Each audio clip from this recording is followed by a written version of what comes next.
ഇന്ന് നമ്മൾ ഡിസ്കസ് ചെയ്യാൻ പോകുന്നത് രണ്ട് ഇമ്പോർട്ടൻറ്റ് ടോപ്പിക്സ് ആണ്. ഒന്നാമത്തെ topic DPSP directive principles of state policy, രണ്ടാമത്തെ ടോപ്പിക് ഫണ്ടമെന്റൽ ഡ്യൂട്ടീസ് ആണ്. ഈ രണ്ട് ഇമ്പോർട്ടൻറ്റ് ടോപ്പിക്സ് ആണ് നമ്മൾ ഇന്നത്തെ ലെക്ചറിൽ ഉൾപ്പെടുത്തിയിട്ടുള്ളത്. സോ ഇതുവരെ നമ്മൾ പറഞ്ഞ കാര്യങ്ങൾ, നമ്മൾ ഇതുവരെ ഇന്ത്യൻ കോൺസ്റ്റിറ്റ്യൂഷന്റെ ബേസിക് ഐഡിയാസ് എല്ലാം ഓൾമോസ്റ്റ് എല്ലാ ഏരിയാസും ഡിസ്കസ് ചെയ്ത് കഴിഞ്ഞു. അതായത് ഇനീഷ്യൽ സെഷനിൽ ഇന്ത്യൻ കോൺസ്റ്റിറ്റ്യൂഷൻ ഒരു ഇൻട്രൊഡക്ഷൻ നമ്മൾ നടത്തിയായിരുന്നു. അതിനുശേഷം പിന്നീട് salient features of Indian constitution discuss ചെയ്തു.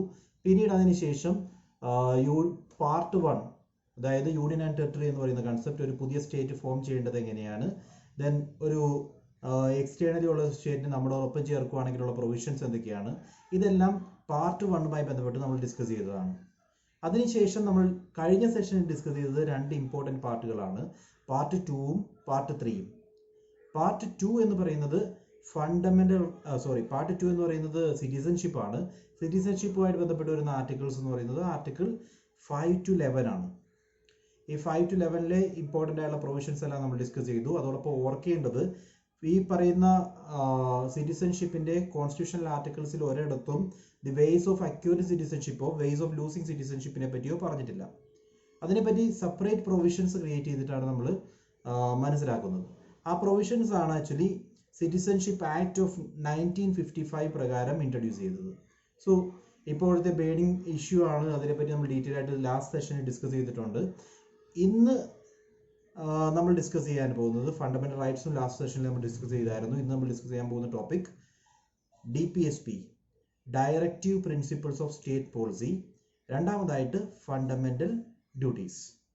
ഓക്കെ, ടൈം വേസ്റ്റ് ആക്കാതെ നമ്മൾ ഡയറക്റ്റ്ലി ആദ്യത്തെ ടോപ്പിക്കിലേക്ക് കടക്കുകയാണ്. ആദ്യത്തെ ടോപ്പിക്കാണ് directive principles of state policy. ഇവിടെ ഓർക്കേണ്ടത്, directive principle of state policy എന്ന് പറഞ്ഞു കഴിഞ്ഞാൽ these are the principles that a state must keep it in mind before framing any law. ഇത് ലീഗലി എൻഫോഴ്സിബിൾ അല്ല, പക്ഷേ സ്റ്റേറ്റിന്റെ ഡ്യൂട്ടിയാണ് ഏതെങ്കിലും ഒരു പുതിയ നിയമം പാസ്സാക്കുന്നതിന് മുമ്പ് ഡയറക്റ്റീവ് പ്രിൻസിപ്പിൾസിലെ പ്രൊവിഷൻസ് ഒക്കെ ഒന്ന് ക്രോസ് ചെക്ക് ചെയ്യുക എന്നുള്ളത്. ആ ഡയറക്റ്റീവ് പ്രിൻസിപ്പിൾസിലെ പ്രൊവിഷൻസിനൊക്കെ ഇമ്പോർട്ടൻസ് കൊടുക്കേണ്ടതുണ്ട്. ബിക്കോസ് ഫണ്ടമെന്റൽ റൈറ്റ്സ് എന്ന് പറയുന്നത് ഇൻഡിവിജ്വൽസിന്റെ റൈറ്റ്സ് ആണെങ്കിൽ, വേറാസ് ഡയറക്റ്റീവ് പ്രിൻസിപ്പിൾസ് ഒരു ജനറൽ ഗൈഡ് ലൈൻസ് ആണ് പ്രൊവൈഡ് ചെയ്യുന്നത്. Generally state govern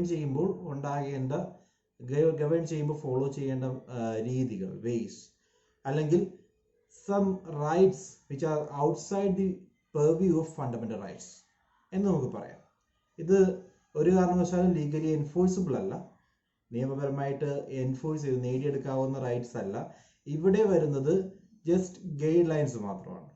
okay, then directive principles actually 1935 പാസ്സാക്കിയ ഇൻസ്ട്രുമെന്റ് ഓഫ് ഇൻസ്ട്രക്ഷന് ഏതാണ്ട് സിമിലർ ആണ്. അതായത് ഗവൺമെന്റ് ഓഫ് ഇന്ത്യ ആക്ട് പ്രകാരം വൈസ്രോയ്ക്ക് കൊടുത്തിട്ടുള്ള ചില പവേഴ്സ് പ്രകാരം വൈസ്രോയ് ബാക്കിയുള്ള ഗവർണേഴ്സിന് ഇൻട്രൊഡ്യൂസ് ചെയ്ത, വൈസ്രോയ്ക്കും അതേപോലെ ഗവർണേഴ്സിനും കൊടുത്തിട്ടുള്ള ചില ഇൻസ്ട്രക്ഷൻസ് ആണ് ഇൻസ്ട്രുമെന്റ് ഓഫ് ഇൻസ്ട്രക്ഷൻ എന്ന് പറയുന്ന ടേം കൊണ്ട് ഉദ്ദേശിക്കുന്നത്. 1935 ആക്ടിന് ശേഷം ഇൻട്രൊഡ്യൂസ് ചെയ്തൊരു ടേമാണ്. ഇതിന് സിമിലർ ആയിട്ട്, അതായത് വൈസ്രോയി ചെയ്യുന്ന കാര്യങ്ങൾ, വൈസ്രോയി മനസ്സിൽ വയ്ക്കേണ്ട കുറച്ച് കാര്യങ്ങൾ, ആ രീതിയിൽ കുറച്ച് ഇൻസ്ട്രക്ഷൻസ് ക്രിയേറ്റ് ചെയ്യാണ് ആക്ച്വലി ഈ ഒരു ഇൻസ്ട്രുമെന്റ് ഓഫ് ഇൻസ്ട്രക്ഷൻസ് കൊണ്ട് ഉദ്ദേശിക്കുന്നത്. അതിന് സിമിലർ ആയിട്ടാണ് DPSP ആക്ട് ചെയ്യുന്നത്. സോ DPSPയുടെ മേജർ പ്രിൻസിപ്പിൾ എന്ന് പറയുന്നത്, DPSP എയിം ചെയ്യുന്നത് actually for a welfare state ആണ്. വേറസ് ബ്രിട്ടീഷ് ഇറ എടുക്കുകയാണെങ്കിലോ അതിന് മുമ്പായാലോ ഇതൊരു വെൽഫെയർ സ്റ്റേറ്റ് എന്ന് പറയുന്ന ഒരു ഐഡിയോളജിയിൽ ഊന്നിയല്ല നമ്മളുടെ പൊളിറ്റി നിലനിന്നിരുന്നത്.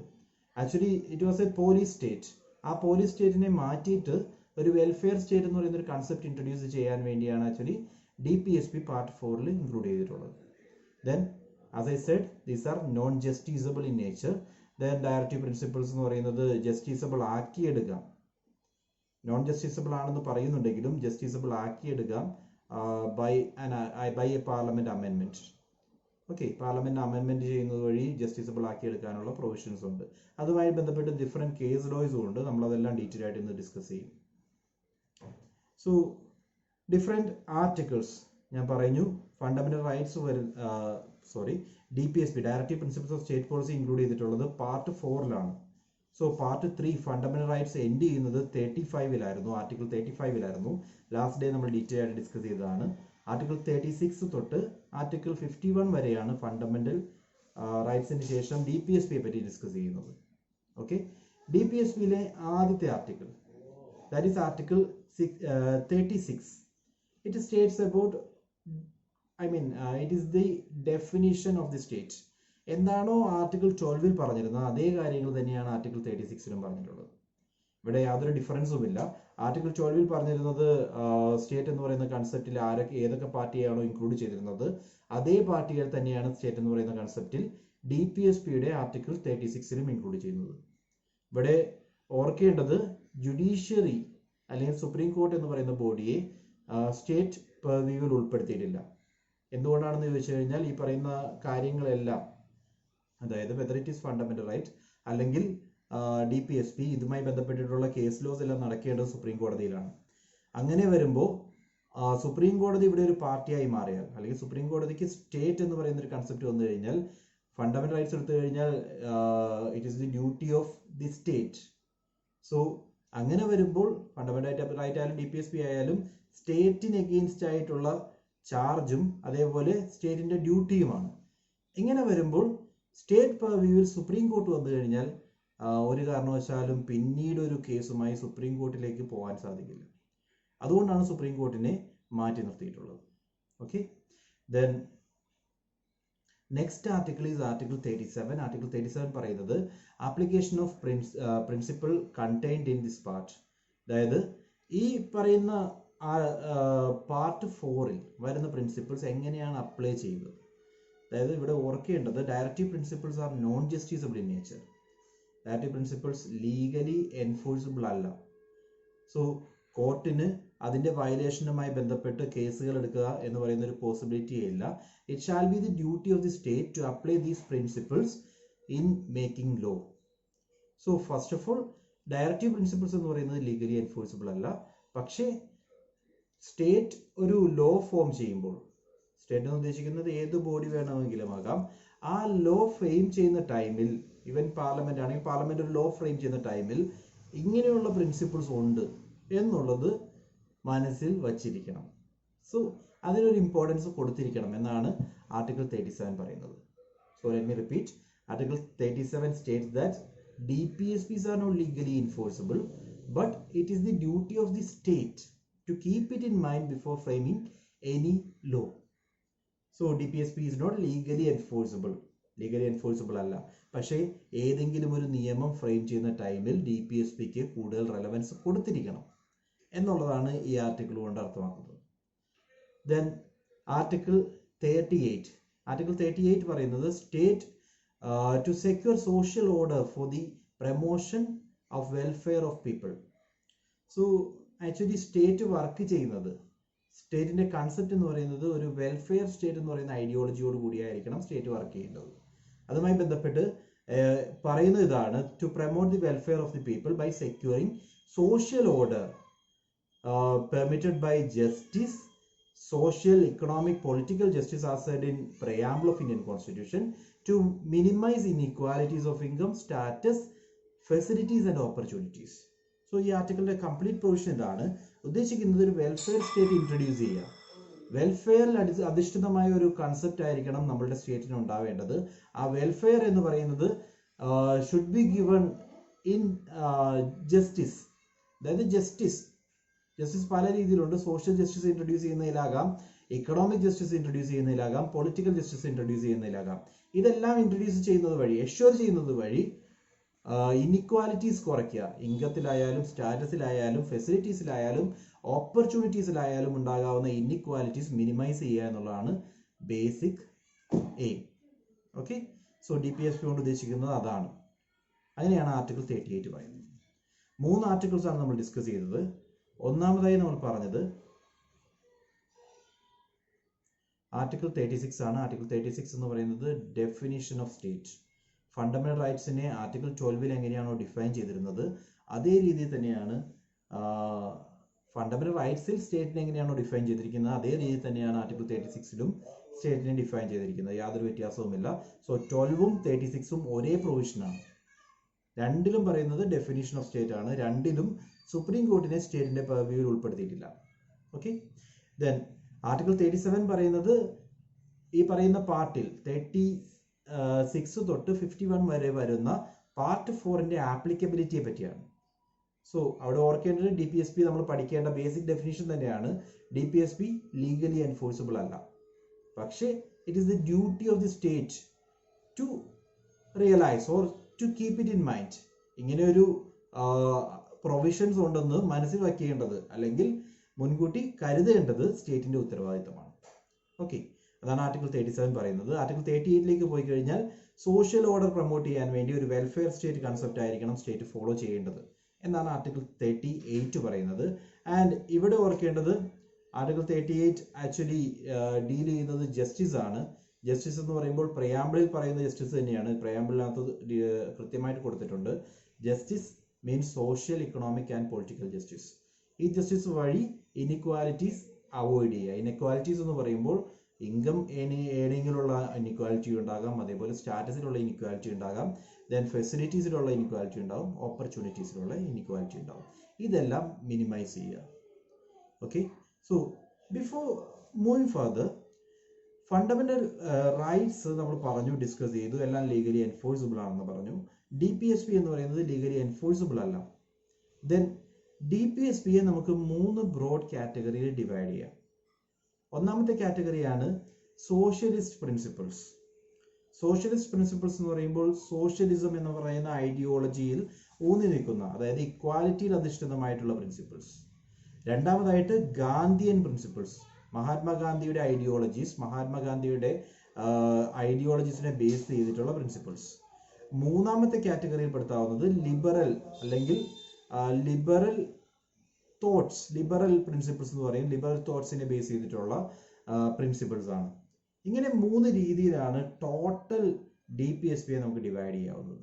36 തൊട്ട് 51 വരെ വരുന്ന ആർട്ടിക്കിൾസിനെ നമുക്ക് 3 ബ്രോഡ് കാറ്റഗറിയിൽ ഡിവൈഡ് ചെയ്യാം.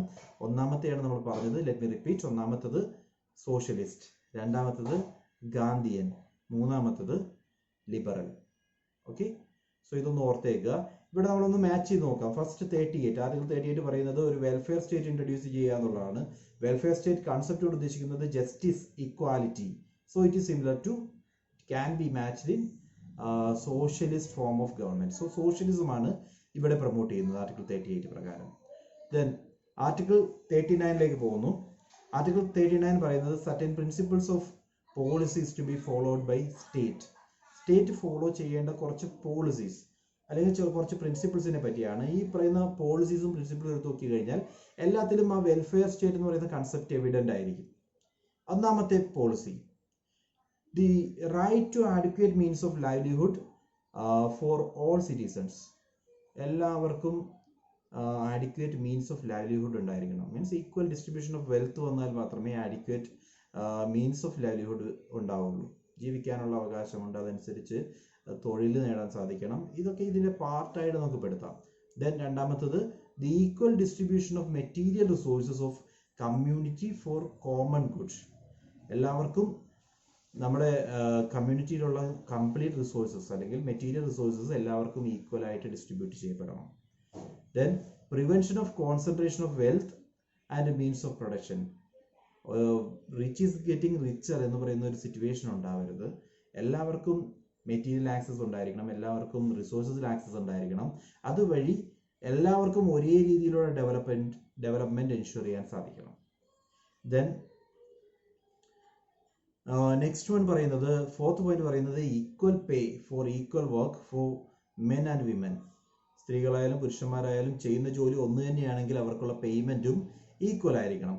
Then preservation of health and strength of workers and children against forcible abuse.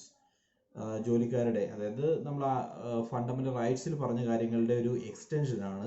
Fundamental rights നമ്മൾ പറഞ്ഞതാണ് എ റൈറ്റ് അഗെയിൻസ്റ്റ് എക്സ്പ്ലോയിറ്റേഷൻ. അതിനകത്ത് ബെഗാരി പറയുന്നുണ്ട്, ദാറ്റ് ഈസ് ഫോഴ്സ്ഡ് വർക്ക് അല്ലെങ്കിൽ ബോണ്ടഡ് ലേബർ എന്ന് പറയും.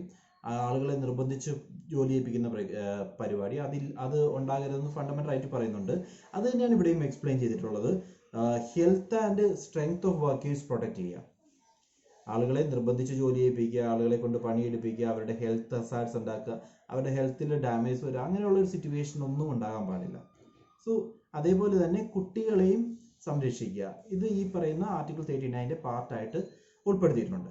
ദെൻ ആർട്ടിക്കിൾ 39 അവസാനമായി പറയുന്നത് opportunities for health development of children, കുട്ടികളുടെ ഹെൽത്തി ഡെവലപ്മെന്റിന് വേണ്ട ഓപ്പർച്യൂണിറ്റീസ് കണ്ടെത്താൻ സാധിക്കണം. So these are the provisions included in article 39, that is a DPSP, directive principle ആയിട്ട് ഇൻക്ലൂഡ് ചെയ്തിട്ടുള്ള പ്രൊവിഷൻസ് ആണ്. ഇവിടെ ജനറലി പറയുകയാണെങ്കിൽ equitable distribution of wealth and resources എന്ന് പറയാറുണ്ട്. അത് അതിനകത്തൊരു പ്രൊവിഷൻ മാത്രമാണ്. ഓക്കെ, ഇവിടെ ഓർക്കേണ്ടത് മെയിൻ ആയിട്ട് പറയുകയാണെങ്കിൽ 6 മേജർ പ്രൊവിഷൻസ് ആണുള്ളത്. ഒന്നാമത്തെ പ്രൊവിഷൻ ആഡിക്വേറ്റ് ആയിട്ടുള്ള ലൈവ്ലിഹുഡിനുള്ള റൈറ്റ്, അതാണ് ഒന്നാമത്തത്. രണ്ടാമതായിട്ട് ഇക്വിറ്റബിൾ ഡിസ്ട്രിബ്യൂഷൻ, വെൽത്തും റിസോഴ്സസും ഇക്വിറ്റബിളി ഡിസ്ട്രിബ്യൂട്ട് ചെയ്യുക. മൂന്നാമതായിട്ട് concentration of wealth and resources, ഒരു ഇൻഡിവിജ്വലിൽ തന്നെ കോൺസെൻട്രേറ്റ് ചെയ്യുക എന്ന് പറയുന്ന സിനാരിയോ ഒഴിവാക്കുക. അതിനു വേണ്ടിയാണ് നേരത്തെ പറഞ്ഞ പോയിന്റ് തന്നെയാണ് equitable distribution of wealth and resources ഉണ്ടായിരിക്കണം. By that concentration of wealth among few ഒഴിവാക്കാൻ സാധിക്കണം. Then equal pay for equal work, gender disparity ഉണ്ടാകാൻ പാടില്ല. വിമൻ ആയാലും മെൻ ആയാലും ചെയ്യുന്ന ജോലി ഒന്ന് തന്നെയാണെങ്കിൽ ഈക്വൽ വേജസ് പ്രൊവൈഡ് ചെയ്യണം. ദെൻ ഹെൽത്ത് പ്രൊട്ടക്ഷൻ ഉണ്ടായിരിക്കണം വർക്കേഴ്സിൻ്റെയും ചിൽഡ്രൻ്റെയും. ദെൻ ഹെൽത്തി ഡെവലപ്മെൻറ്റ് ഓപ്പർച്യൂണിറ്റീസ് കുട്ടികൾക്ക് പ്രൊവൈഡ് ചെയ്യുക. ഇത്രയും കാര്യങ്ങളാണ് ആർട്ടിക്കിൾ 39 പറഞ്ഞിട്ടുള്ളത്. ദെൻ ആർട്ടിക്കിൾ 40ലേക്ക് പോകുന്നതിന് മുമ്പ് 39 ഒരു സബ്സെഷൻ ആഡ് ചെയ്യേണ്ടായി. അതാണ് ആർട്ടിക്കിൾ 39A. 39A പറയുന്നത് equal justice and free legal aid. ഓർക്കണം, ഫ്രീ ലീഗൽ എയ്ഡ് ഒരു DPSP ആവുന്നത് ആർട്ടിക്കിൾ 39 സബ്സെഷൻ A വെച്ചിട്ടാണ്, article 39A. So equal justice and free legal aid to promote equal justice and provide free legal aid to the poor. ഒരു കാരണവശാലും ഒരു സിറ്റുവേഷനിലും പണമില്ലാത്തതിൻ്റെ പേരിൽ നിയമപരിരക്ഷ കിട്ടാതെ പോകരുത്. ഓക്കെ, പണമില്ലാത്തതിൻ്റെ പേരിൽ ജസ്റ്റിസിൽ നിന്ന് പുറത്താക്കപ്പെടരുത്, ഈക്വൽ ജസ്റ്റിസ് കിട്ടാതെ പോകരുത്. അതിനു വേണ്ടിയാണ് ഈ പ്രൊവിഷൻ ആഡ് ചെയ്തിട്ടുള്ളത്.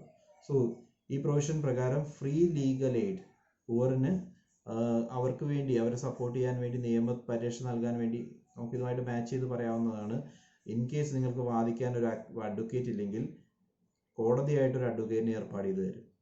ഓക്കെ, സോ സംരക്ഷിക്കാൻ വേണ്ടി നമ്മളുടെ നിയമപരിരക്ഷ ഉറപ്പാക്കാൻ വേണ്ടി ഗവൺമെന്റ് ആയിട്ട് ഫ്രീ ലീഗൽ എയ്ഡ് പ്രൊവൈഡ് ചെയ്യും. അത് ആർട്ടിക്കിൾ 39A ആണ്. ദെൻ ആർട്ടിക്കിൾ 40 പറയുന്നത് ഓർഗനൈസേഷൻ ഓഫ് വില്ലേജ് പഞ്ചായത്ത്സ് ആണ്. സോ ഇന്ത്യൻ കോൺസ്റ്റിറ്റ്യൂഷന്റെ മാത്രമായിട്ടുള്ള യൂണിക് ഫീച്ചറാണ് ആർട്ടിക്കിൾ 40 എന്ന് നമ്മൾ മുൻപ് തന്നെ പറഞ്ഞിട്ടുണ്ട്. Article 40 organisation of village panchayat. So 3 tier government system ആണ്. വേൾഡിലെ എല്ലാ ഫെഡറൽ കൺട്രികൾക്കും 2 ടയർ ഗവൺമെന്റ് ആണുള്ളത്. അതായത് ഒരു ഫെഡറൽ ഗവൺമെന്റ് ഉണ്ടാവും, ദെൻ സ്റ്റേറ്റ് ഗവൺമെന്റ്സ് ഉണ്ടാവും. ഇവിടെ വരുമ്പോൾ federal government, then state government, ആ സ്റ്റേറ്റ് ഗവൺമെന്റ് താഴെയായിട്ട് ലോക്കൽ സെൽഫ് ഗവൺമെന്റ്സും വരുന്നുണ്ട്. അതിനെയാണ് പഞ്ചായത്ത്സ് എന്ന് പറയുന്നത്. സോ വില്ലേജ് പഞ്ചായത്ത്സ് ഓർഗനൈസ് ചെയ്യുക എന്ന് പറയുന്നത് ആർട്ടിക്കിൾ 40 ഇൻട്രൊഡ്യൂസ് ചെയ്തിട്ടുള്ളത്. To organise village panchayat and endue them with necessary powers and authority to enable them to function as a units of self government. സ്വയം ഭരണാധികാരമുള്ള യൂണിറ്റുകളായിട്ട് പഞ്ചായത്തുകളെ ഒരുക്കുക എന്നുള്ളതാണ് ആർട്ടിക്കിൾ 40 പറഞ്ഞിട്ടുള്ളത്. ഓക്കെ, സ്വയം ഭരണാധികാരമുള്ള യൂണിറ്റുകളായിട്ട് അവർക്ക് വേണ്ട പവറുകളെല്ലാം കൊടുത്തുകൊണ്ട് അവരെ ഇൻഡിപെൻഡന്റ് ആയിട്ട് നിർത്താൻ സാധിക്കുന്ന രീതിയിൽ ഉള്ള ഒരു അറേഞ്ച്മെന്റ് ക്രിയേറ്റ് ചെയ്യുക എന്നുള്ളതാണ് ആർട്ടിക്കിൾ 40 കൊണ്ട് ഉദ്ദേശിക്കുന്നത്. ആർട്ടിക്കിൾ 41 പറയുന്നത് right to work, to education and to public assistance in certain cases. So ജോലി ചെയ്യാനുള്ള അധികാരം. രണ്ടാമതായിട്ട് എഡ്യൂക്കേഷന് വേണ്ടി, അതായത് ജോലിയുമായി ബന്ധപ്പെട്ടുള്ള അറിവുകൾ നേടാനുള്ള അധികാരം. റൈറ്റ് ടു എഡ്യൂക്കേഷൻ ആ പാർട്ടായിട്ട് ചിന്തിക്കരുത്, എഡ്യൂക്കേഷന് വേണ്ടി. അതേപോലെ ചില കേസുകളിൽ പബ്ലിക് അസിസ്റ്റൻസ്, സപ്പോർട്ട് നേടാൻ പബ്ലിക്കിന്റെ അസിസ്റ്റൻസ് അക്യൂർ ചെയ്യാനുള്ള അധികാരം. ഇതെല്ലാം ആർട്ടിക്കിൾ 41 പറയുന്നത്. To secure the right to work, to education and public assistance in case of unemployment, ജോലിയില്ലാതിരിക്കുന്ന സിറ്റുവേഷനിൽ, അല്ലെങ്കിൽ ഓൾഡ് ഏജിൻ്റെ സിറ്റുവേഷനിൽ, അല്ലെങ്കിൽ സിക്നെസ്സിൻ്റെ സിറ്റുവേഷനിൽ, അല്ലെങ്കിൽ ഡിസേബിൾമെൻ്റ് ആയിട്ടുള്ള സിറ്റുവേഷനിൽ. ഈ എല്ലാ സാഹചര്യത്തിലും നമുക്ക് ഒന്ന് ജോലി ഇല്ലെങ്കിൽ റൈറ്റ് ടു വർക്ക് ഉണ്ടായിരിക്കണം, അല്ലെങ്കിൽ ഇൻ കേസ് ഓഫ് നമുക്ക് എന്തെങ്കിലും അറിയാത്ത കാര്യങ്ങളാണെങ്കിൽ അത് അറിയാൻ, അത് ജോലിയുമായി ബന്ധപ്പെട്ട കാര്യങ്ങൾ അറിയാനുള്ള അധികാരം, അതേപോലെ ഗവൺമെൻറ് അസിസ്റ്റൻസ് കിട്ടാനുള്ള അധികാരം, in case of old age പോലുള്ള സിറ്റുവേഷൻസ് അല്ലെങ്കിൽ സിക്നെസ്സിൻ്റെ സിറ്റുവേഷനിൽ അവിടെയൊക്കെ നമുക്ക് ഗവൺമെൻറ് അസിസ്റ്റൻസ് കിട്ടാനുള്ള അധികാരമാണ് ആർട്ടിക്കിൾ 41 പറയുന്നത്. പക്ഷേ we need to know that these are not legally enforceable. Okay, legally enforceable അല്ല.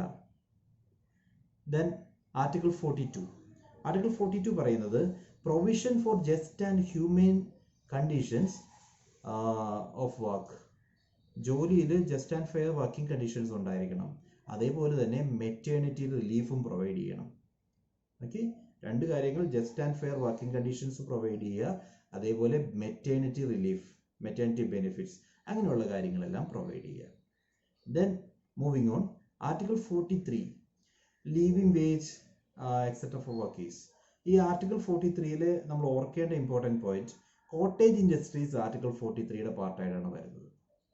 അതായത് ഇൻഡിവിജ്വൽസ് എല്ലാം കൂടെ കൂടി ചേർന്നിട്ട് ചെറുകിട വ്യവസായങ്ങൾ സ്റ്റാർട്ട് ചെയ്യുക, ആ ചെറുകിട വ്യവസായങ്ങളെ പ്രൊമോട്ട് ചെയ്യുക എന്നുള്ളത് ഗവൺമെൻറ് ഉത്തരവാദിത്തമാണ് എന്ന് പറയുന്നത് ആർട്ടിക്കിൾ 43 ഓഫ് ഇന്ത്യൻ കോൺസ്റ്റിറ്റ്യൂഷൻ ആണ്. ഇവിടെ തന്നെയാണ് the right to secure a living wage, ഒരു ജീവിക്കാനുള്ള വേജ് നേടാനുള്ള അധികാരം, അതേപോലെ ഒരു decent standard of life earn ചെയ്യാനുള്ള അധികാരം, അല്ലെങ്കിൽ സോഷ്യൽ ആൻഡ് കൾച്ചറൽ ഓപ്പർച്യൂണിറ്റീസ് വർക്കേഴ്സിന് എല്ലാവർക്കും ഇത്തരത്തിലുള്ള റൈറ്റ്സ് ഉണ്ട് എന്ന് പറയുന്നതും ആർട്ടിക്കിൾ 43 ആണ്.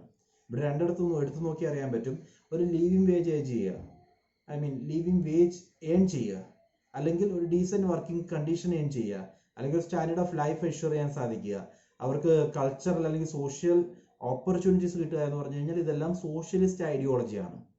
അതോടൊപ്പം തന്നെ ഗാന്ധിയൻ ഐഡിയോളജി ആയിട്ടുള്ള വില്ലേജ് ആൻഡ് കോട്ടേജ് ഇൻഡസ്ട്രീസിന്റെ promotion.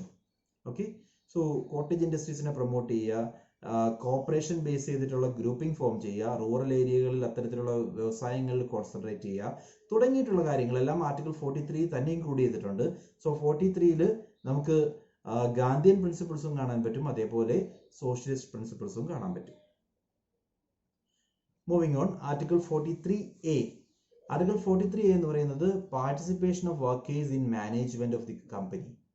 So workers participation in management എന്ന് പറയും, ഡിസിഷൻ മേക്കിങ്ങിൽ എംപ്ലോയീസിനെ കൂടി പാർട്ടിസിപ്പേറ്റ് ചെയ്യിപ്പിക്കുക. ഡിസിഷൻ മേക്കിങ്ങിൽ എംപ്ലോയീസിനെ കൂടി പാർട്ടിസിപ്പേറ്റ് ചെയ്യിപ്പിക്കുക എന്ന് പറയുന്ന ഒരു ഐഡിയോളജി എമർജ് ചെയ്യുന്നത് 1948 കൂടിയാണ്. അതായത് ഇനീഷ്യൽ സ്റ്റേജിൽ പീറ്റർ ഡ്രക്കറുടെ ബുക്കിൽ 1954 എഴുതിയ പീറ്റർ ഡ്രക്കറുടെ പ്രാക്ടീസ് ഓഫ് മാനേജ്മെന്റ് എന്ന് പറയുന്ന ബുക്ക് വഴി എമർജ് ചെയ്തൊരു തിയറിയാണ്. അതായത് വർക്കേഴ്സിനെ ഡിസിഷൻ മേക്കിങ്ങിൽ പാർട്ടിസിപ്പേറ്റ് ചെയ്യുക. വർക്കേഴ്സിനെ ഡിസിഷൻ മേക്കിങ്ങിൽ പാർട്ടിസിപ്പേറ്റ് ചെയ്യിപ്പിക്കുകയാണെങ്കിൽ അവർക്കൊരു ബിലോങ്ങിങ്നെസ് ഫീൽ ചെയ്യും. ആ ബിലോങ്ങിങ്നെസ് വഴി പ്രൊഡക്ഷൻ ഇംപ്രൂവ് ചെയ്യാമെന്നാണ് ക്യാപിറ്റലിസ്റ്റ് കൺസെപ്റ്റ് പറയുന്നത്. എന്നാൽ നമ്മളുടെ ഐഡിയോളജി പ്രകാരം, ഇവിടെ സോഷ്യലിസ്റ്റ് വ്യൂ ആണ് എടുക്കുന്നത്, അത് പ്രകാരം വർക്കേഴ്സിനെ പാർട്ടിസിപ്പേറ്റ് ചെയ്യുന്നത് വഴി അവർക്ക് അവരുടെ സോഷ്യൽ ഡെവലപ്മെന്റ് ഉണ്ടാവും, അവരുടെ കൾച്ചറൽ ഡെവലപ്മെന്റ് ഉണ്ടാവും, അതേപോലെ they will feel A sense of belongingness. അതിൻ്റെ ഒരു പാർട്ടാണ്, അല്ല എന്താണെന്ന് അറിയാതെ കാര്യങ്ങൾ ചെയ്യുക, അല്ല എന്താണെന്ന് അറിഞ്ഞുകൊണ്ട് കാര്യങ്ങൾ ചെയ്യുക എന്നുള്ള ഫീല് വരും. അതൊക്കെ കൊണ്ടാണ് വർക്കേഴ്സ് പാർട്ടിസിപ്പേഷൻ DPSP ആയിട്ട് 43 സബ്സെഷൻ എയിൽ ഇൻക്ലൂഡ് ചെയ്തിട്ടുള്ളത്. Okay, then 43 subsection B, promotion of cooperative societies. 2011 introduce fundamental right ആക്കിയതാണ് കോപ്പറേറ്റീവ് സൊസൈറ്റീസ്. ആ 2011 തന്നെയാണ് 43B കോപ്പറേറ്റീവ് സൊസൈറ്റീസിന്റെ പ്രൊമോഷൻ എന്ന് പറയുന്നത് സ്റ്റേറ്റുകളുടെ ഉത്തരവാദിത്തമാണ് എന്നുള്ള രീതിയിൽ ഒരു പ്രൊവിഷൻ കൂടി ആഡ് ചെയ്തിട്ടുള്ളത്. Okay, to promote voluntary formation, autonomous functioning, democratic control and professional management of cooperative societies.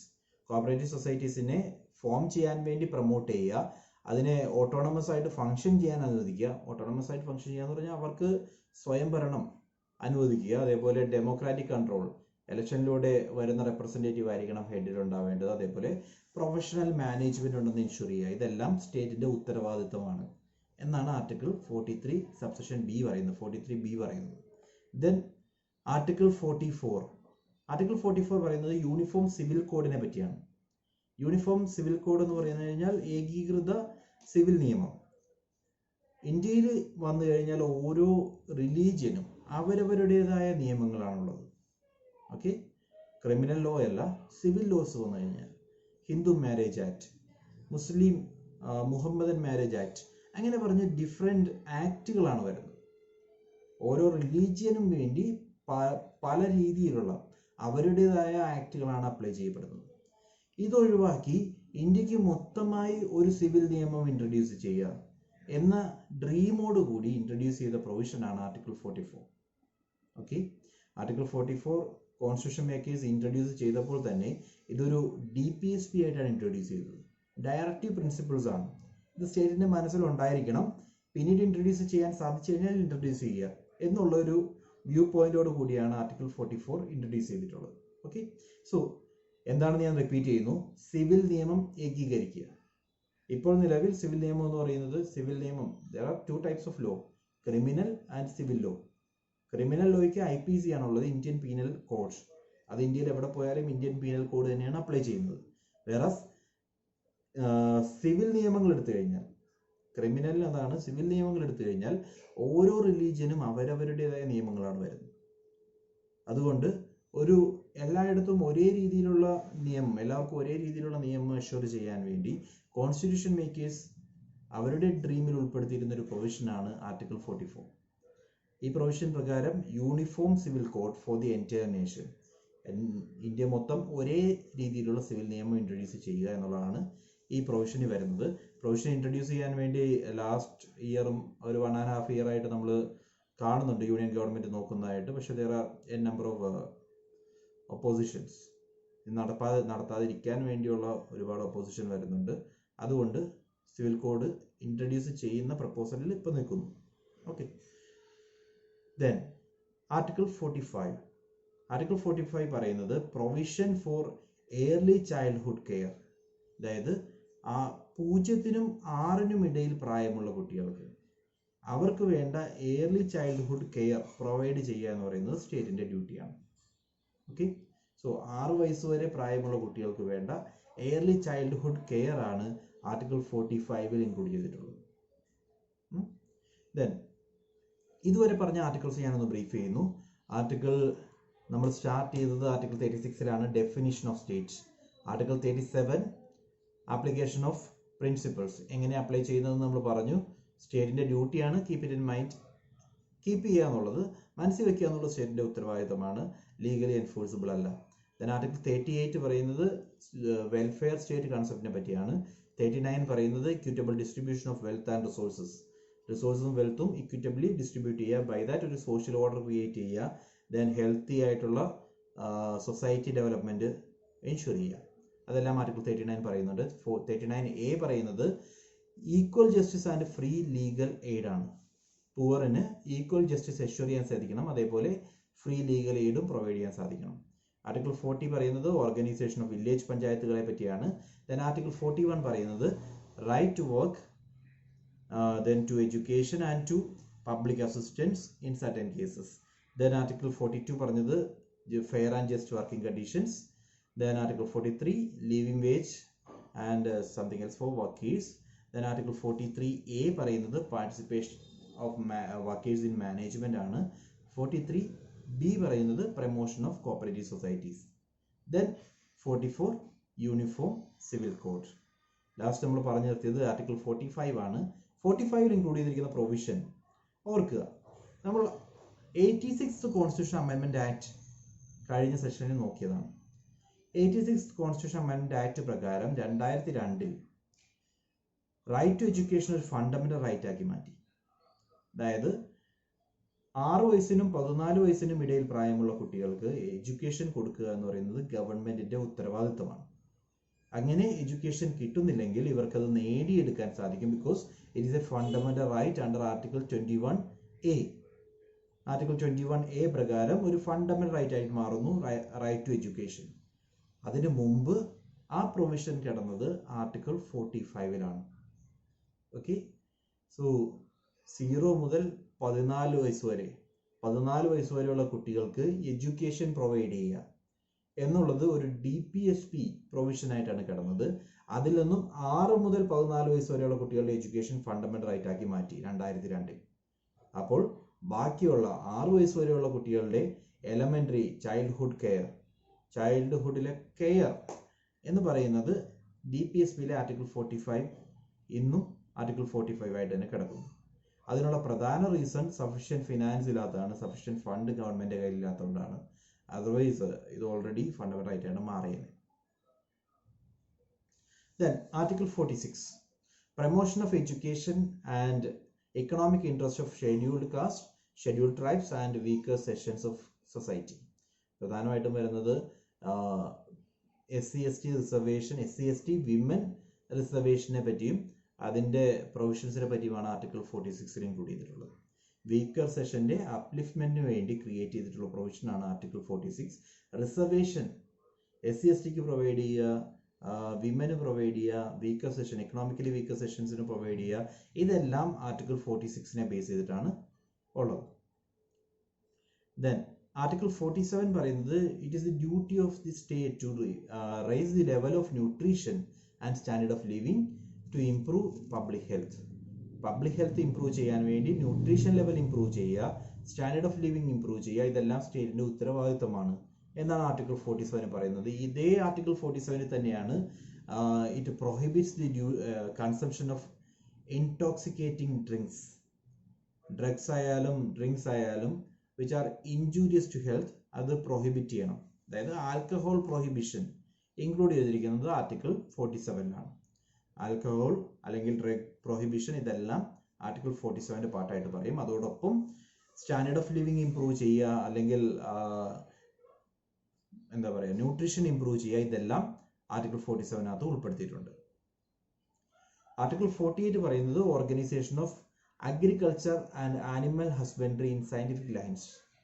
So ഇവിടെ ഓർക്കേണ്ടത്, ആനിമൽ ഹസ്ബൻഡറി നടത്തുമ്പോൾ അല്ലെങ്കിൽ അഗ്രികൾച്ചർ ഓർഗനൈസ് ചെയ്യുമ്പോൾ അതിന്റെ പ്രൊമോഷന് വേണ്ടി, സയന്റിഫിക് ആയിട്ടുള്ള അഗ്രികൾച്ചർ പ്രൊമോട്ട് ചെയ്യാൻ വേണ്ടി സ്റ്റേറ്റ് ആക്ട് ചെയ്യണം, സ്റ്റേറ്റിന്റെ ഭാഗത്തു നിന്നും സപ്പോർട്ട് ഉണ്ടായിരിക്കണം എന്നാണ് ആർട്ടിക്കിൾ 48 പറയുന്നത്. അതോടൊപ്പം തന്നെ it prohibit slaughter of calves and other milk. Then so cow slaughter ban ചെയ്യുന്ന ഏതെങ്കിലും ഒരു കോൺസ്റ്റിറ്റ്യൂഷണൽ പ്രൊവിഷൻ ഉണ്ടോ എന്ന് ചോദിച്ചു കഴിഞ്ഞാൽ അത് ആർട്ടിക്കിൾ 48 ആണ്. ഓക്കെ, സോ ആർട്ടിക്കിൾ 48-നകത്ത് ഇങ്ങനൊരു മെൻഷൻ ഉണ്ട്. ആ മെൻഷൻ റിയാലിറ്റി ആക്കാൻ വേണ്ടിയാണ് പല സ്റ്റേറ്റുകളും ഇന്ന് കൗ സ്ലോട്ടർ ബാൻ ചെയ്തിട്ടുള്ളത്. Okay, so whether it is needed or not എന്ന് പറയുന്നത് ഒരു പൊളിറ്റിക്കൽ ക്വസ്റ്റ്യൻ ആണ്. നമ്മളെ സംബന്ധിച്ച് 48-നകത്ത് ഇങ്ങനെ ഒരു പ്രൊവിഷൻ ഉണ്ട്. ആ 48 പറയുന്ന പ്രൊവിഷൻസ് എന്ന് പറയുന്നത് സ്റ്റേറ്റ് മനസ്സിൽ വെക്കേണ്ട പ്രൊവിഷൻസ് ആണ്. ഓക്കെ, ആ രീതി ചിന്തിക്കുക. കൗ സ്ലോട്ടർ ബാനുമായി ബന്ധപ്പെട്ട് ആർട്ടിക്കിൾ 48-ൽ പറഞ്ഞിട്ടുണ്ട്. ആർട്ടിക്കിൾ 48-ൽ വേറെ പറഞ്ഞിട്ടുള്ളത് agriculture and animal husbandry in scientific lines. Article 48A article 48A പറയുന്നത് protection and improvement of environment and safeguarding forest and wildlife. So it is relating to environment protection and wildlife protection. എൻവയോൺമെന്റിനെ protect ചെയ്യുക, അതേപോലെ തന്നെ wild life ആനിമൽസിനെ protect ചെയ്യുക, ഫ്ലോറയും ഫോണയും protect ചെയ്യുക, ഇതെല്ലാം article 48A-യിൽ include ചെയ്തിട്ടുണ്ട്. Then article 49 പറയുന്നത് protection of monuments and places and objects of national importance. രാജ്യത്തിന് പ്രാധാന്യമുള്ള, രാജ്യത്തിന് നാഷണലി ഇമ്പോർട്ടൻ്റ് ആയിട്ടുള്ള മോണമെന്റ്സ്, ഇപ്പോൾ താജ്മഹൽ പോലെ അല്ലെങ്കിൽ കുത്തബ് മിനാർ പോലുള്ള മോണമെന്റ്സ് പ്രൊമോട്ട് ചെയ്യും. ആർട്ടിക്കിൾ 49 പറയുന്നത് protection of monuments, nationally important ആയിട്ടുള്ള അല്ലെങ്കിൽ നമ്മുടെ രാജ്യത്തെ സംബന്ധിച്ച് വളരെ ഇമ്പോർട്ടൻ്റ് ആയിട്ടുള്ള മോണമെന്റ്സ് പ്രൊട്ടക്ട് ചെയ്യുക, അല്ലെങ്കിൽ അതേപോലെ ഒബ്ജക്ട്സ് ഉണ്ടെങ്കിൽ അത് പ്രൊട്ടക്ട് ചെയ്യുക, പ്ലേസസ് പ്രൊട്ടക്ട് ചെയ്യുക, ഇതെല്ലാം സ്റ്റേറ്റിന്റെ ഉത്തരവാദിത്തമാണെന്നാണ് ആർട്ടിക്കിൾ 49 പറയുന്നത്. സോ താജ്മഹൽ പ്രൊട്ടക്ഷൻ, അതേപോലെ കുത്തബ് മിനാർ പ്രൊട്ടക്ട് ചെയ്യുക, അങ്ങനെയുള്ള കാര്യങ്ങളെല്ലാം ഈ പറയുന്ന പ്രൊവിഷന്റെ പാർട്ടായിട്ട് വരുന്നുണ്ട്. Then article 50 separation of judiciary from executive. ജുഡീഷ്യറിയെ എക്സിക്യൂട്ടീവിൽ നിന്നും സെപ്പറേറ്റ് ചെയ്യുന്നു. To separate judiciary from executive in public services of state. രണ്ട് പാർട്ട് ഓർക്കുക. Judiciary, executive, legislature. ഇതാണ് ഗവൺമെന്റ് എന്ന് പറഞ്ഞു കഴിഞ്ഞാൽ. ജുഡീഷ്യറി വരുന്നുണ്ട്, എക്സിക്യൂട്ടീവ് വരുന്നുണ്ട്, ലെജിസ്ലേച്ചർ വരുന്നുണ്ട്. ഇതിൽ എക്സിക്യൂട്ടീവും ലെജിസ്ലേച്ചറും ഇന്റർ റിലേറ്റഡ് ആണ്. വെറാസ് ജുഡീഷ്യറി ടോട്ടലി ഡിഫറെൻ്റ് ആയിട്ടാണ് വർക്ക് ചെയ്യുന്നത്. ഈ വർക്കിങ്ങുമായി ബന്ധപ്പെട്ട പ്രൊവിഷനാണ് ആർട്ടിക്കിൾ 50. ഓക്കെ, 3 ഗവൺമെന്റിന് ഓർത്തേക്ക്. നമ്മൾ ആദ്യം ഇനീഷ്യലി നമ്മൾ സ്റ്റാർട്ടിംഗ് സ്റ്റേജിൽ തന്നെ പറഞ്ഞതാണ്. ഗവൺമെന്റ് എന്ന് പറഞ്ഞു കഴിഞ്ഞാൽ 3 വിങ് ആണ് വരുന്നത്. 1 എക്സിക്യൂട്ടീവ്, 2 ലെജിസ്ലേച്ചർ, 3 ജുഡീഷ്യറി. എക്സിക്യൂട്ടീവ് എന്ന് പറയുന്നത് ലെജിസ്ലേച്ചറുമായിട്ട് ഡയറക്ട്ലി റിലേറ്റഡ് ആണ്. Executive is accountable to parliament. നമ്മൾ കളക്റ്റീവ് റെസ്പോൺസിബിലിറ്റി എന്ന് പറയും. സോ അവർ തമ്മിലുള്ള റിലേഷൻ ഉണ്ട്. വെറാസ് ജുഡീഷ്യറി സെപ്പറേറ്റഡ് ആണ്, ജുഡീഷ്യറി ഇൻഡിപെൻഡന്റ് ആണ്. സോ ജുഡീഷ്യറി എക്സിക്യൂട്ടീവിൽ നിന്ന് ഡിഫറൻഷിയേറ്റ് ചെയ്യുന്ന പ്രൊവിഷനാണ് ആർട്ടിക്കിൾ 50. ദെൻ ആർട്ടിക്കിൾ 51 പറയുന്നത് promotion of international piece and security. International പീസും സെക്യൂരിറ്റിയും പ്രൊമോട്ട് ചെയ്യാൻ വേണ്ടി ഇന്ത്യക്ക് ഇന്റർനാഷണലി പോകാം. അതായത് ഇന്റർനാഷണൽ ഫോറമുകളിൽ മെമ്പർഷിപ്പ് എടുക്കാം, അല്ലെങ്കിൽ ആർബിട്രേഷനിൽ പങ്കെടുക്കാം, ഡിസ്പ്യൂട്ട്സ് ഒഴിവാക്കാം. ഇതിനൊക്കെ വേണ്ടി ഇന്ത്യക്ക് മുന്നോട്ട് ഇറങ്ങാം എന്ന് പറയുന്ന പ്രൊവിഷൻ ആർട്ടിക്കിൾ 51 ആണ്. ഇന്റർനാഷണൽ പീസ് ആൻഡ് സെക്യൂരിറ്റിക്ക് വേണ്ടി ആക്ട് ചെയ്യുക. ഇതാണ് ആർട്ടിക്കിൾ 51 പറയുന്നത്. ഇത്രയുമാണ് DPSP. ഓക്കെ, DPSPയുടെ മേജർ പ്രൊവിഷൻസ് നമ്മൾ ഒന്നും കൂടി ബ്രീഫ് ചെയ്യുന്നു. ഇതുവരെ നമ്മൾ പറഞ്ഞു നിർത്തിയത് DPSPയുമായി ബന്ധപ്പെട്ട് ഏറ്റവും ആദ്യത്തെ ആർട്ടിക്കിൾ 36 ആയിരുന്നു. 36 ഡെഫിനിഷൻ ഓഫ് സ്റ്റേറ്റ്, 37 ആപ്ലിക്കബിലിറ്റി, 38 വരുന്നത് വെൽഫെയർ സ്റ്റേറ്റ് കൺസെപ്റ്റ് ആണ്, 39 പറയുന്നത് ഈക്വൽ ഡിസ്ട്രിബ്യൂഷൻ ആണ്, 40 panchayati raj, 41 right to work, 42 just and human working conditions, 43 is relating to promotion of village and cottage industries, 43A participation of workers in management, 43B promotion of cooperative societies, 44 uniform civil code, 45 provision for early childhood care, 46 weaker session upliftment, 47 relating to ban on liquor and intoxicating drugs. Then 48 animal husbandry in scientific lines, 48A protection and improvement of environment and safeguarding for forest life, 49 protection of monuments and places of national importance, 50 relating to separation of the judiciary from executive, 51 promotion of international peace and security. ഇത്രയുമാണ് important articles. ഇനി നമ്മൾ discuss ചെയ്യാൻ പോകുന്നത് ഇതുവരെ DPSPയുമായി ബന്ധപ്പെട്ട് എന്തൊക്കെ അമെൻമെന്റ്സ് ആണ് വന്നിട്ടുള്ളത്, അതുമായി ബന്ധപ്പെട്ട് എന്തൊക്കെ ഇമ്പോർട്ടൻറ്റ് ലോസ് ആണുള്ളത് എന്നാണ് നോക്കാൻ പോകുന്നത്. ആദ്യമായി 42nd കോൺസ്റ്റിറ്റ്യൂഷൻ അമെൻമെന്റ് ആക്ട് 1976. DPSPയുമായി ബന്ധപ്പെട്ട് ഏറ്റവും ആദ്യത്തെ ആക്ട് എന്ന് പറയുന്നത്, ആദ്യത്തെ അമെൻമെന്റ് എന്ന് പറയുന്നത് 42ാമത്തെ ഭരണഘടനാ ഭേദഗതിയാണ്, കോൺസ്റ്റിറ്റ്യൂഷൻ അമെൻമെന്റ് ആക്ട് ഓഫ് 1976. ഇത് പ്രകാരം DPSPയിൽ കുറച്ച് പ്രൊവിഷൻസ് ആഡ് ചെയ്തു. ആ പ്രൊവിഷൻസ് ആണ് 4 DPSPs ആണ് ഒറിജിനൽ ലിസ്റ്റിൽ ആഡ് ചെയ്യപ്പെട്ടത്. ഒന്നാമത്തത് article 39 to secure opportunities for healthy development of children. നമ്മൾ പറഞ്ഞായിരുന്നു, ഹെൽത്തി ഡെവലപ്മെന്റ് ഓഫ് ചിൽഡ്രന് വേണ്ടിയുള്ള ഓപ്പർച്യൂണിറ്റീസ് എഷ്യൂർ ചെയ്യുക എന്നുള്ളത് ഗവൺമെന്റ് ഡ്യൂട്ടിയാണ്. ഈ പ്രൊവിഷൻ ഒറിജിനലി ഉണ്ടായിരുന്നില്ല. പ്രൊവിഷൻ ആഡ് ചെയ്യുന്നത് 1976 42nd കോൺസ്റ്റിറ്റ്യൂഷൻ അമെൻമെന്റ് ആക്ട് പ്രകാരമാണ്. രണ്ടാമത്തെ provision to promote equal justice and to provide free legal aid to poor, അതായത് ആർട്ടിക്കിൾ 39A. രണ്ട് പ്രൊവിഷൻ, 39ൽ ഒരു പ്രൊവിഷൻ ആഡ് ചെയ്തു, ഇപ്പോൾ 39A എന്ന് പറയുന്ന പുതിയ provision, free legal aid to poor. Then മൂന്നാമത്തെ provision to take steps to secure participation of workers in management, article 43A workers participation in management, അതും ഈ അമെൻമെന്റ് പ്രകാരം ആഡ് ചെയ്തതാണ്. Then article 48A to protect and improve environment and to safeguard forest life. Forest and wildlife. ഇതും ഈ 4 provisions ആണ് article 42 അമെൻമെന്റ് act പ്രകാരം ഇൻട്രൊഡ്യൂസ് ചെയ്തിട്ടുള്ളത്. ഓക്കെ, 39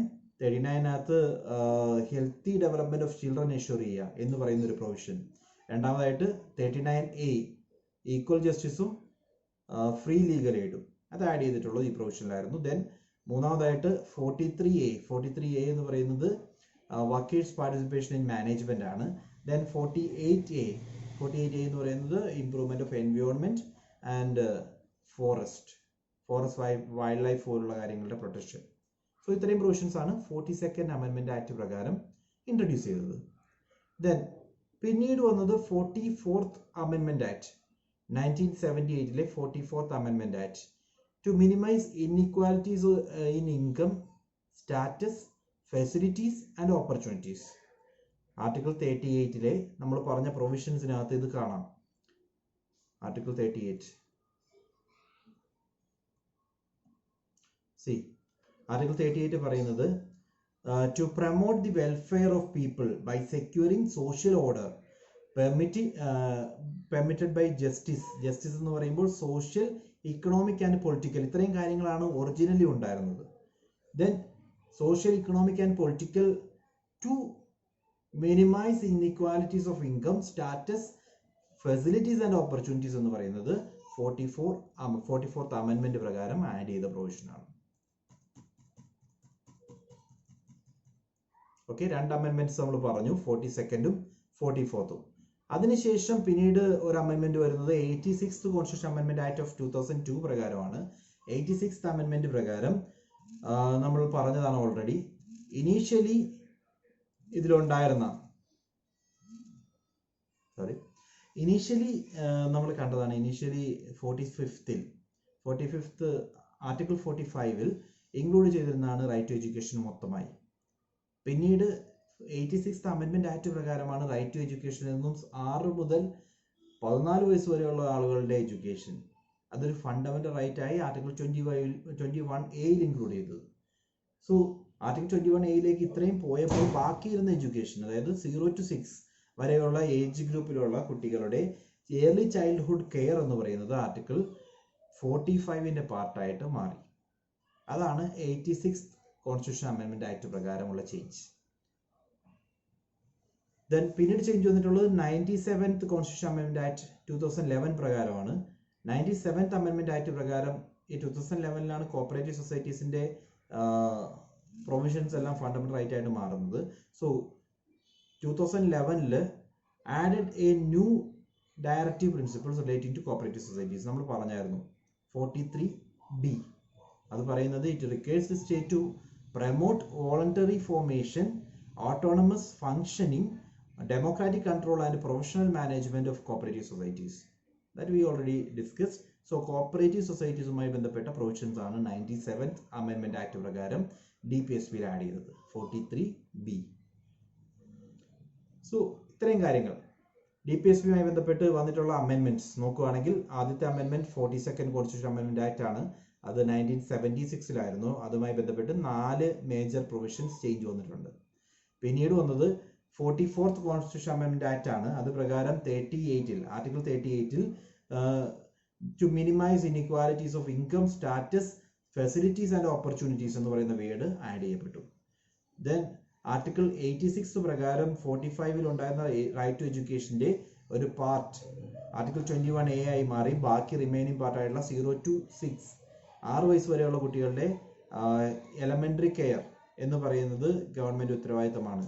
അവരുടെ ചൈൽഡ്ഹുഡ് കെയർ എന്ന് പറയുന്നത് ഗവൺമെന്റ് ഉത്തരവാദിത്തമാണെന്നാണ് ആർട്ടിക്കിൾ 45 പറയുന്നത്. ദെൻ 97th അമെൻമെന്റ് പ്രകാരം കോപ്പറേറ്റീവ് സൊസൈറ്റീസ് ആഡ് ചെയ്യപ്പെട്ടു. നമ്മൾ DPSPയിൽ എടുക്കുകയാണെങ്കിൽ DPSPയിൽ വന്നിട്ടുള്ള ചേഞ്ച് ആർട്ടിക്കിൾ 43Bയിലാണ്. ദെൻ ഇനിയുള്ള ക്വസ്റ്റ്യൻ വെദർ DPSP നമ്മൾ പറഞ്ഞു ലീഗലി എൻഫോഴ്സിബിൾ അല്ല എന്ന്. അങ്ങനെയാണെങ്കിൽ ലീഗലി എൻഫോഴ്സിബിൾ അല്ലെങ്കിൽ ഈ പറയുന്ന പല പ്രൊവിഷൻസും ഇന്ന് നിയമമായിട്ടുണ്ട്. പല പ്രൊവിഷൻസും സ്റ്റേറ്റ് മുന്നിട്ടിറങ്ങി നിയമമാക്കി മാറ്റിയിട്ടുണ്ട്. പല പ്രൊവിഷൻസിനും പല സമയത്തും ഫണ്ടമെന്റൽ റൈറ്റ്സിനേക്കാൾ ഇമ്പോർട്ടൻസ് കൊടുത്തിട്ടുണ്ട്. ഓക്കെ, സോ ഇനിയുള്ള ടോപ്പിക് എന്ന് പറയുന്നത് സാങ്ഷനിറ്റി ഓഫ് DPSP ആണ്. DPSPക്ക് എത്രമാത്രം സാങ്ഷനിറ്റി ഉണ്ട്. അതുമായി ബന്ധപ്പെട്ട് നമ്മൾ അറിയേണ്ടത് DPSP ഇൻക്ലൂഡ് ചെയ്ത കാര്യമാണ്. DPSP ഇൻക്ലൂഡ് ചെയ്യുന്ന ടൈമിൽ sir BN Rao, he was the constitution adviser, constituent അസംബ്ലിയുടെ കോൺസ്റ്റിറ്റ്യൂഷൻ അഡ്വൈസർ ആയിരുന്ന BN റാവു അദ്ദേഹം റൈറ്റ്സിനെ രണ്ടായിട്ട് ഡിവൈഡ് ചെയ്യാൻ പറഞ്ഞു. ഒന്നാമത്തെ കാറ്റഗറിയിൽ ജസ്റ്റിസബിൾ ആയിട്ടുള്ള റൈറ്റ്സ്, അതായത് സ്റ്റേറ്റിനെതിരെ കേസ് കൊടുത്ത് നേടിയെടുക്കാവുന്ന റൈറ്റ്സ്. രണ്ടാമത്തെ കാറ്റഗറിയിൽ നോൺ ജസ്റ്റിസബിൾ ആയിട്ടുള്ള റൈറ്റ്സ്, അതായത് സ്റ്റേറ്റിനെതിരെ കേസ് വഴി അല്ലെങ്കിൽ നിയമപരമായിട്ട് നേടിയെടുക്കാൻ സാധിക്കാത്ത റൈറ്റ്സ്. ഇങ്ങനെ രണ്ടായിട്ട് ഡിവൈഡ് ചെയ്യാൻ പറഞ്ഞു. അദ്ദേഹത്തിന്റെ ഈ പ്രപ്പോസൽ ഡ്രാഫ്റ്റിംഗ് കമ്മിറ്റി അക്സെപ്റ്റ് ചെയ്തു. ഡ്രാഫ്റ്റിംഗ് കമ്മിറ്റി അക്സെപ്റ്റ് ചെയ്തപ്പോൾ ഫണ്ടമെന്റൽ റൈറ്റ്സിനെ ജസ്റ്റിസബിൾ ഇൻ നേച്ചർ ആക്കി മാറ്റി, DPSPയെ നോൺ ജസ്റ്റിസബിൾ ആക്കി മാറ്റി. രണ്ട് പ്രൊവിഷൻസ്. ഒരു ബാക്ക്ഗ്രൗണ്ട് ആണ് പറഞ്ഞത്. BN റാവു അദ്ദേഹമായിരുന്നു constitution adviser to constituent assembly, അതായിരുന്നു അദ്ദേഹത്തിന്റെ പോസ്റ്റ്. സോ ഇദ്ദേഹം റെക്കമെൻഡ് ചെയ്തതാണ്. ഫണ്ടമെന്റൽ റൈറ്റ്സ് എന്ന് പറഞ്ഞാൽ കംപ്ലീറ്റ്ലി ലീഗലി എൻഫോഴ്സിബിൾ ആയിട്ടുള്ള ഒരു ടേം ആയിരിക്കരുത്. ലീഗലി എൻഫോഴ്സിബിൾ ആയിട്ടുള്ള റൈറ്റ്സും വേണം, നോൺ ജസ്റ്റിസബിൾ ആയിട്ടുള്ള റൈറ്റ്സും വേണം. ഇതിനുവേണ്ടി രണ്ടായിട്ട് ഡിവൈഡ് ചെയ്യണം എന്നുള്ള റെക്കമെൻഡേഷൻ അദ്ദേഹം നടത്തി. ആ റെക്കമെൻഡേഷൻ അപ്രൂവ് ചെയ്തുകൊണ്ട് ഫണ്ടമെന്റൽ റൈറ്റ്സിനെ ലീഗലി എൻഫോഴ്സിബിളും DPSPയെ നോൺ ജസ്റ്റിസബിളും ആക്കി മാറ്റി. ദെൻ ആർട്ടിക്കിൾ 37 ക്ലിയർ ആയിട്ട് പറയുന്നുണ്ട്. ആർട്ടിക്കിൾ 37 പറയുന്നത് DPSPs are not legally enforceable. DPSP legally enforceable അല്ല, but it is the duty of state to apply these principles while making law. നിയമം create ചെയ്യുമ്പോൾ ഈ പ്രിൻസിപ്പിൾസ് അപ്ലൈ ചെയ്യുക എന്നുള്ളത് സ്റ്റേറ്റിന്റെ ഡ്യൂട്ടിയാണ് എന്നാണ് ആർട്ടിക്കിൾ 37 പറയുന്നത്. ലീഗലി എൻഫോഴ്സിബിൾ അല്ല, പക്ഷേ സ്റ്റേറ്റ് അത് അപ്ലൈ ചെയ്യണം. ദെൻ ഇതുമായി ബന്ധപ്പെട്ട് നോക്കുകയാണെങ്കിൽ ഇനീഷ്യലി നമ്മൾ പറഞ്ഞു DPSP ലീഗലി എൻഫോഴ്സിബിൾ അല്ല എന്ന്. ലീഗലി എൻഫോഴ്സിബിൾ അല്ല എന്ന് പറയാനുള്ള കാരണം, ഫസ്റ്റ് റീസൺ എന്തുകൊണ്ട് ലീഗലി എൻഫോഴ്സിബിൾ ആക്കിയില്ല എന്ന് ചോദിച്ചു കഴിഞ്ഞാൽ ഇതിൽ പറയുന്ന കാര്യങ്ങൾ എന്തൊക്കെയാണെന്ന് നോക്കിയാൽ മതി. എല്ലാവർക്കും ഇക്വിറ്റബിൾ ഡിസ്ട്രിബ്യൂഷൻ ആയിട്ടുള്ള വെൽത്ത് ആൻഡ് റിസോഴ്സസ് ഇക്വിറ്റബിളി ഡിസ്ട്രിബ്യൂട്ട് ചെയ്യുക. ദെൻ എല്ലാവർക്കും മീൻസ് എല്ലാവർക്കും വർക്ക് ഉണ്ടായിരിക്കണം. റൈറ്റ് ടു വർക്ക് ഉണ്ട്. റൈറ്റ് ടു വർക്ക് എല്ലാവർക്കും വർക്ക് കൊടുക്കുക എന്ന് പറയുന്നത് ഇന്ത്യ പോലുള്ള കൺട്രിയിൽ പോസിബിൾ ആണോ എന്ന് ചിന്തിച്ചാൽ മതി. ദെൻ അതേപോലെ ഡിസേബിൾഡിന്റെ കെയർ, അങ്ങനെ തുടങ്ങി ഒരുപാട് ഗവൺമെന്റിനെ സംബന്ധിച്ച് സ്പെൻഡിങ് കൂടുതലായിട്ട് വരുന്ന പ്രൊവിഷൻസ് ആണ് ഈ പറയുന്ന DPSPയിൽ ഇൻക്ലൂഡ് ചെയ്തിട്ടുള്ളത്. ഇതിന് മാത്രം സ്പെൻഡ് ചെയ്യാനുള്ള സഫീഷ്യൻ്റ് ആയിട്ടുള്ള റിസോഴ്സസ് ഇന്ത്യയിലില്ല. അതുകൊണ്ടാണ് DPSP നോൺ ജസ്റ്റിസബിൾ ആക്കി മാറ്റിയത്. രണ്ടാമതായിട്ട് the presence of vast diversity and backwardness of the country would stand in the way of their implementation. ഇത്രയും ഡൈവേഴ്സ് ആയിട്ടുള്ള ഒരു കൺട്രിയാണ് നമ്മുടേത്, അതേപോലെ തന്നെ ബാക്ക്വേർഡുമാണ്. എല്ലാവരും അർബൻ റീജിയനിൽ ജീവിക്കുന്നവരോ എല്ലാവരും എഡ്യൂക്കേറ്റഡോ അല്ല. ഒരുപാട് ആളുകൾ ബാക്ക്വേർഡ് ആണ്. അതുകൊണ്ട് തന്നെ അവരെ ഇംപ്രൂവ് ചെയ്യാൻ വേണ്ടി ഈ പ്രൊവിഷൻസ് അപ്ലൈ ചെയ്യുകയാണെങ്കിൽ എത്രമാത്രം എക്സ്പെൻഡിച്ചർ ഗവൺമെന്റ് സൈഡിൽ നിന്ന് വരും. So its implementation is subject to certain issues. അതുകൊണ്ടാണ് ഇംപ്ലിമെന്റ് ചെയ്യാൻ സാധിക്കാതിരുന്നത്. Then the newly born independent Indian state with its many preoccupations might be crushed under the burden unless it is free to decide or order at the time. Means നമ്മളിവിടെ പറഞ്ഞത് എന്തുകൊണ്ട് Indian constitution form ചെയ്തപ്പോൾ ഈ പറയുന്ന DPSPയെ ജസ്റ്റിസബിൾ rights ആക്കിയില്ല എന്നാണ്. ആക്കാതിരുന്നതിന്റെ major reason ആണ് form ചെയ്തപ്പോൾ നമുക്കൊരു ഫിനാൻഷ്യൽ ബർഡൻ ആണുള്ളത്. സോ ഇത്രയും വലിയ എമൗണ്ട് സ്പെൻഡ് ചെയ്യുക എന്ന് പറയുന്നത് പോസിബിൾ അല്ല. രണ്ടാമതായിട്ട് ഡൈവേഴ്സിറ്റി, ഇത്രയും ഡൈവേഴ്സ് ആണ്, ഇത്രയും ബാക്ക്വേർഡ് ആണ്. ഇവരെല്ലാവരും ഇംപ്രൂവ് ചെയ്യാൻ വേണ്ടിയുള്ള ഇനീഷ്യേറ്റീവ് ആയിട്ട് DPSP എൻഫോഴ്സ് ചെയ്യുകയാണെങ്കിൽ അതിനുള്ള റിസോഴ്സസ് നമ്മൾ കണ്ടെത്തേണ്ടി വരും. മൂന്നാമതായിട്ട് പുതിയൊരു സ്റ്റേറ്റ് ആയിട്ടാണ് ഫോം ചെയ്തിരിക്കുന്നത്. ഈ പുതിയ സ്റ്റേറ്റിന് സ്റ്റേറ്റ് ബിൽഡിങ്ങിന് തന്നെ വലിയൊരു എക്സ്പെൻഡിച്ചർ വേണ്ടി വരും. ആ ഒരു സമയത്ത് ഇത്തരത്തിലുള്ള ഒരു അഡീഷണൽ എക്സ്പെൻഡിച്ചർ അത് ഇന്ത്യയെ നെഗറ്റീവായിട്ട് ബാധിക്കും എന്നുള്ള ഒരു ചിന്താഗതിയും ഇതോടൊപ്പം ഉണ്ടായിരുന്നു. ദെൻ ഞാൻ പറഞ്ഞത് സാങ്ഷൻ ആണ്. ബിഫോർ ദാറ്റ് ക്രിറ്റിസിസം കൂടി നോക്കിയിട്ട് നമുക്ക് സാങ്ഷനിറ്റിയിലേക്ക് പോവാം. Criticism, first issue is that ഇത് ലീഗലി എൻഫോഴ്സിബിൾ അല്ല, ഫസ്റ്റ് ഇഷ്യൂ. രണ്ടാമതായിട്ട് അറേഞ്ച്മെന്റ് ഇല്ലോജിക്കലാണ്. ഇവിടെ കുറെ പ്രൊവിഷൻസ് ആഡ് ചെയ്തിട്ടുണ്ട്. ഈ പ്രൊവിഷൻസ് തമ്മിൽ ഇന്റർ റിലേഷനോ കണക്ഷനോ ഒന്നുമില്ല. കുറെ പ്രൊവിഷൻസ് പിറക്കിയെടുത്ത് ആഡ് ചെയ്ത രീതിയിലാണ് DPSP ഇരിക്കുന്നത്. So illogical arrangement, that is another disadvantage. Then all these provisions are conservative in nature. State ഓരോ കാര്യം ചെയ്യുമ്പോഴും ഒരുപാട് കൺസർവേറ്റീവ് ആവുന്നു എന്നുള്ളതാണ് ആക്ച്വലി ഈ പ്രൊട്ടക്ഷൻ മെഷേഴ്സ് കൊണ്ട് ഉദ്ദേശിക്കുന്നത്. എല്ലാ ആർട്ടിക്കിളും കൺസർവേഷനാണ്, റൈറ്റ് ടു വർക്ക് പ്രൊവൈഡ് ചെയ്യുക. ബിക്കോസ് അവർക്ക് സ്വന്തമായിട്ട് വർക്ക് കണ്ടെത്താൻ സാധിക്കില്ല എന്നാണ് സ്റ്റേറ്റ് വിശ്വസിക്കുന്നത്. അത്തരത്തിലുള്ള ഒരു പ്രൊവിഷൻ ആക്ച്വലി കൺസർവേറ്റീവ് ആയിട്ടുള്ളൊരു സ്റ്റേറ്റിൻ്റെ ഗ്രൗണ്ടാണ്. അതും ഒരു നെഗറ്റീവായിട്ട് പറയാം. Then it will create constitutional conflict. ഇപ്പോൾ കോൺസ്റ്റിറ്റ്യൂഷണൽ കോൺഫ്ലിക്റ്റ് എന്ന് പറയുമ്പോൾ ജസ്റ്റ് ഇമാജിൻ, ഫണ്ടമെന്റൽ റൈറ്റ്സ് ഉണ്ട്, DPSP ഉണ്ട്.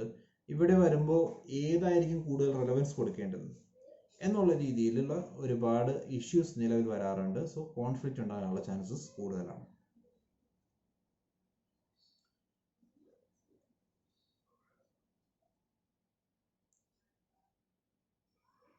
Okay, so as I said, there are chances, conflict ഉണ്ടാകാനുള്ള ചാൻസസ് ഉണ്ടെന്ന് ഞാൻ പറഞ്ഞു. അതുമായി ബന്ധപ്പെട്ട് ചില കേസ് ലോസും നമ്മൾ ഇവിടെ തന്നെ സാങ്ഷനിറ്റി എത്രമാത്രം ലീഗലി എൻഫോഴ്സിബിൾ ആണ്, ഏതൊക്കെ സിറ്റുവേഷനിലാണ് ഫണ്ടമെന്റൽ റൈറ്റ്സിനേക്കാൾ കൂടുതൽ പവർ DPSPക്ക് ഉണ്ടാകുന്നത് തുടങ്ങിയിട്ടുള്ള കാര്യങ്ങളാണ് ഇനി നമ്മൾ ഡിസ്കസ് ചെയ്യാൻ പോകുന്നത്.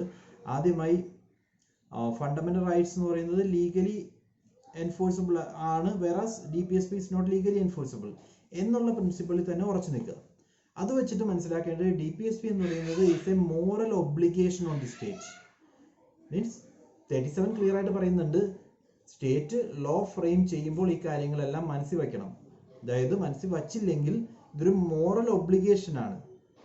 എന്തുകൊണ്ട് DPSPയിലുള്ള കാര്യങ്ങൾ മനസ്സിൽ വച്ചില്ല എന്നുള്ള രീതിയിൽ പിന്നീട് ഗവൺമെന്റിന് അടുത്തൊരു ഇലക്ഷൻ വരുമ്പോൾ ജനങ്ങൾ ആൻസർ കൊടുക്കുന്ന രീതിയിലേക്ക് മാറും. സോ ഫണ്ടമെന്റൽ റൈറ്റ്സിനെ പോലെ തന്നെ ഇമ്പോർട്ടൻസ് DPSPക്ക് അതുവഴി ഗെയിൻ ചെയ്യുകയാണ് ചെയ്യുന്നത്. ദെൻ നമ്മൾ ഡിസ്കസ് ചെയ്യാൻ പോകുന്നത് ഓരോ ടൈം ഫ്രെയിമിലുണ്ടായ DPSP അഫക്റ്റ് ചെയ്ത DPSPയിൽ ചേഞ്ചസ് കൊണ്ടുവന്ന കേസ് ലോസിനെ പറ്റിയും അതുമായി ബന്ധപ്പെട്ട് വന്നിട്ടുള്ള അമെൻമെന്റുകളെ പറ്റിയുമാണ്. ആദ്യമായി 1951 ഇമ്പോർട്ടൻ്റ് ആയിട്ടുള്ള ഒരു കേസ് ലോ ആയിരുന്നു ചെമ്പകം ദൊരൈരാജൻ കേസ്. ചെമ്പകം ദൊരൈരാജൻ കേസിന്റെ വേർഡിക്റ്റ് എന്താണ് കേസ് എന്നല്ല, അതിന്റെ വേർഡിക്റ്റ് പ്രകാരം DPSPക്ക് എത്രമാത്രം എങ്ങനെയാണ് DPSPയെ അഫക്റ്റ് ചെയ്തതെന്നാണ് നമ്മൾ നോക്കാൻ പോകുന്നത്. So the supreme court ruled that in case of any conflict between fundamental right and directive principle, the former will prevail. So fundamental rights in DPSPയേക്കാൾ പവർ ഉണ്ട്. ഏതെങ്കിലും രീതിയിൽ DPSPയും ഫണ്ടമെന്റൽ റൈറ്റ്സും തമ്മിൽ ഒരു കോൺഫ്ലിക്റ്റ് ഉണ്ടായി കഴിഞ്ഞാൽ ഫണ്ടമെന്റൽ റൈറ്റ്സ് പ്രിവെയിൽ ചെയ്യും, fundamental റൈറ്റ്സിനായിരിക്കും കൂടുതൽ പവർ എന്ന് ചെമ്പകം ദൊരൈരാജൻ കേസിൽ സുപ്രീം കോടതി വിധിച്ചു. Then it declared that directive principles have to conform to and run as a subsidiary to fundamental rights. Directive principles എന്ന് പറയുന്നത് എപ്പോഴും ഫണ്ടമെന്റൽ റൈറ്റ്സിന് ഉള്ളിൽ നിന്നായിരിക്കണം, ഫണ്ടമെന്റൽ റൈറ്റ്സിന് എഗെയിൻസ്റ്റ് ആകാൻ പാടില്ല, ഫണ്ടമെന്റൽ റൈറ്റ്സിന് ഒരു രീതിയിലും വ്യതിചലിക്കുന്ന രീതിയിലേക്ക് പോകാൻ പാടില്ല. സോ ഫണ്ടമെന്റൽ റൈറ്റ്സിന്റെ ഒരു സബ്സിഡറി ആയിട്ടായിരിക്കണം ഡയറക്റ്റീവ് പ്രിൻസിപ്പിൾസ് ആക്ട് ചെയ്യേണ്ടതെന്ന് സുപ്രീം കോടതി പറഞ്ഞു. But it also held that fundamental rights could be amended by the parliament by enacting constitutional amendment acts. So ഇവിടെ ഒരു ഇമ്പോർട്ടൻറ്റ് പ്രൊവിഷൻ ഉള്ളത്, ആദ്യമായിട്ട് സുപ്രീം കോടതി പറയുകയാണ് ഫണ്ടമെന്റൽ റൈറ്റ്സിൽ മാറ്റങ്ങൾ വരുത്താനുള്ള അധികാരം പാർലമെന്റിനുണ്ട്. കോൺസ്റ്റിറ്റ്യൂഷൻ അമെൻമെന്റ് യൂസ് ചെയ്യുന്നത് വഴി, അതായത് ആർട്ടിക്കിൾ 368 അമെൻമെന്റ് യൂസ് ചെയ്യുന്നത് വഴി വേണമെങ്കിൽ നമ്മൾ ഈ പറയുന്ന DPSPയുടെ ഇൻട്രൊഡക്ഷന് വേണ്ടി തന്നെ നിങ്ങൾക്ക് വേണമെങ്കിൽ ഫണ്ടമെന്റൽ റൈറ്റ് മാറ്റം വരുത്താം. ഓക്കെ, കേസ് ക്ലിയർ ആണെന്ന് ഞാൻ വിശ്വസിക്കുന്നു.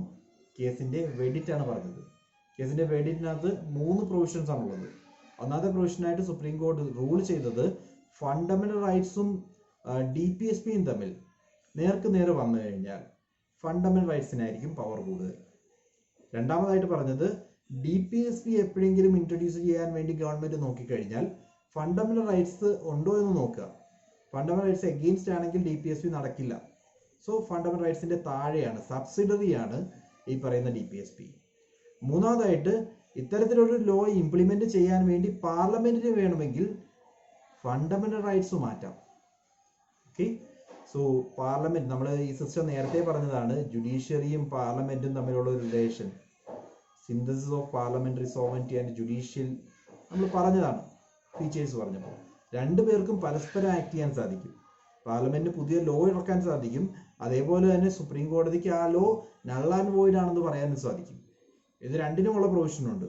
ഇവിടെ സുപ്രീം കോടതി പറഞ്ഞിരിക്കുന്നത് ഈ പറയുന്ന ചെമ്പകം ദൊരൈരാജൻ കേസിൽ സുപ്രീം കോടതി പറഞ്ഞിരിക്കുന്നത് ക്ലിയർ ആയി ഫണ്ടമെന്റൽ റൈറ്റ്സിന് കൂടുതൽ പ്രാധാന്യമുണ്ട്.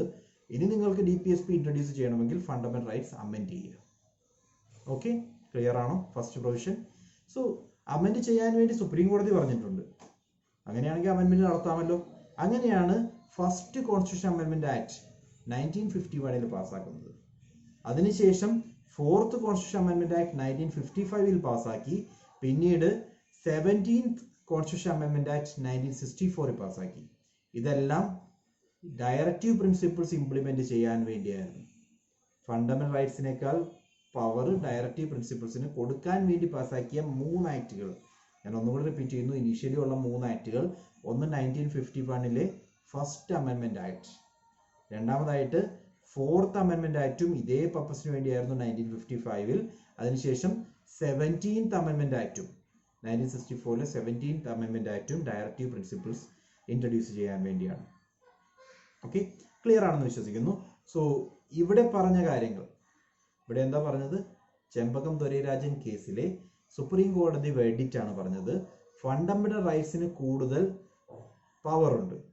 ഫണ്ടമെന്റൽ റൈറ്റ്സിന് എഗെയിൻസ്റ്റ് ആയിട്ട് ഒരു കാരണവശാലും DPSP വരാൻ പാടില്ല. DPSP ഇൻട്രൊഡ്യൂസ് ചെയ്യാൻ വേണ്ടി വേണമെങ്കിൽ നിങ്ങൾക്ക് ഫണ്ടമെന്റൽ റൈറ്റ് അമെൻഡ് ചെയ്യാം. അല്ലാതെ നിലവിലുള്ള ഫണ്ടമെന്റൽ റൈറ്റ് ഉള്ളപ്പോൾ DPSP നടത്താൻ സാധിക്കില്ല എന്ന് പറഞ്ഞു.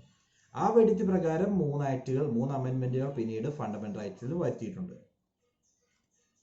സോ പിന്നീട് നമ്മൾ അവസാനത്തെ അമെൻമെന്റ് പറഞ്ഞത് 1964 ദെൻ അടുത്ത കേസ് ഗോലക്നാഥ് കേസ് 1967. ചെമ്പകം ദൊരൈരാമൻ കേസ് കഴിയുന്നു. അടുത്ത കേസ് വരുന്നത് ഗോലക്നാഥ് കേസ് 1967. ഈ കേസ് പ്രകാരം supreme court ruled that parliament cannot take away or abridge any fundamental rights which are sacrosanct in nature. Okay, so നേരത്തെ പറഞ്ഞതിന് വിരുദ്ധമായിട്ട്, നേരത്തെ പറഞ്ഞത് പാർലമെന്റിന് ഫണ്ടമെന്റൽ റൈറ്റ്സിൽ മാറ്റങ്ങൾ വരുത്തിയിട്ട് വേണമെങ്കിൽ DPSP ഇൻട്രൊഡ്യൂസ് ചെയ്യാമെന്നാണ്. പക്ഷെ ഇവിടെ പറയുന്നത് ഫണ്ടമെന്റൽ റൈറ്റ്സ് എന്ന് പറയുന്നത് സാക്രോസാന്റ് ആണ്. സാക്രോസാന്റ് എന്ന് പറഞ്ഞു കഴിഞ്ഞാൽ അങ്ങ് വച്ചു കൊടുത്തിരിക്കുന്നതാണ്. ഓക്കെ, എല്ലാവർക്കും വിത്തൗട്ട് എനി റെസ്ട്രിക്ഷൻ ഉള്ളതാണ്. അങ്ങനെയുള്ള ഫണ്ടമെന്റൽ റൈറ്റ്സിനെ മാറ്റങ്ങൾ വരുത്തിക്കൊണ്ട് ഒരു കാരണവശാലും DPSP നിങ്ങൾക്ക് ഇൻട്രൊഡ്യൂസ് ചെയ്യാൻ സാധിക്കില്ല എന്നാണ് ഗോലക്നാഥ് കേസിൽ സുപ്രീം കോടതി പറഞ്ഞത്. രണ്ടാമത്തെ provision. In other words, Supreme Court held that fundamental rights cannot be amended for the implementation of DPSP.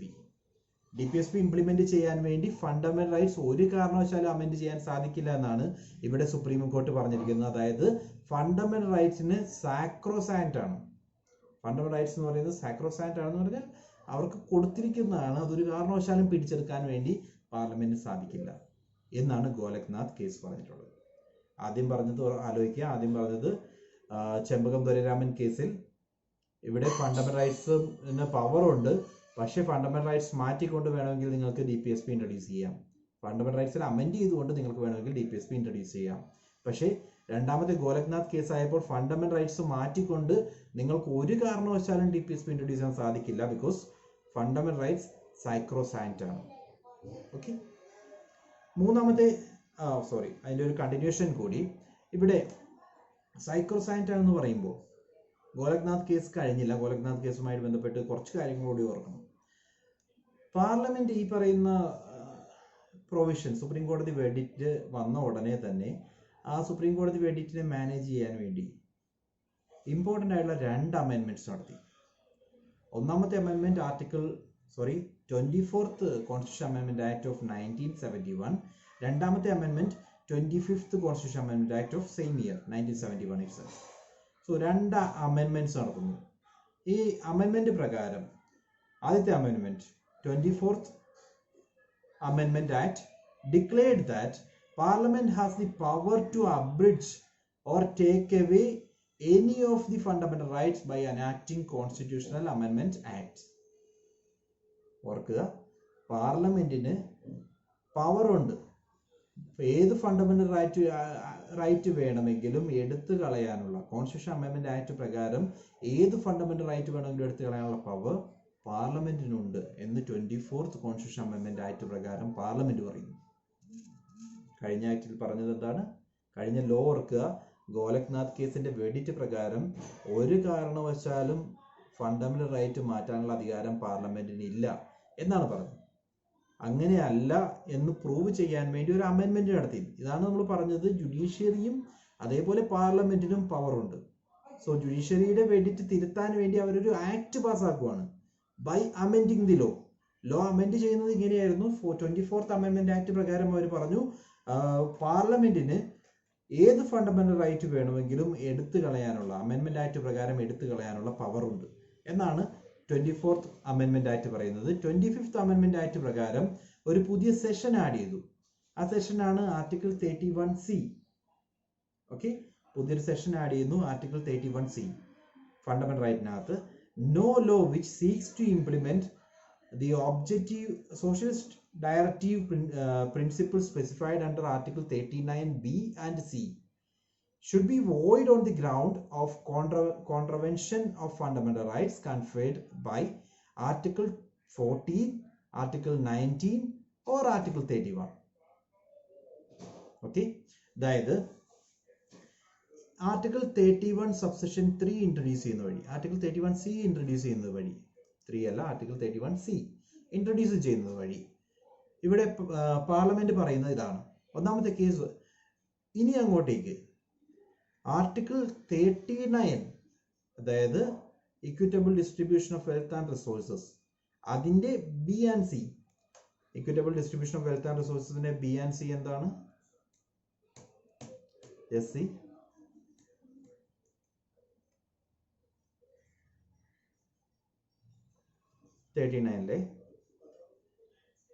B എന്ന് പറയുന്നത് equitable distribution of material resources ആണ്. സി എന്ന് പറയുന്നത് prevention of concentration of wealth, കുറച്ച് ആൾക്കാരുടെ കൈകളിൽ വെൽത്ത് കോൺസെൻട്രേറ്റ് ചെയ്യുന്ന situation ഒഴിവാക്കുക.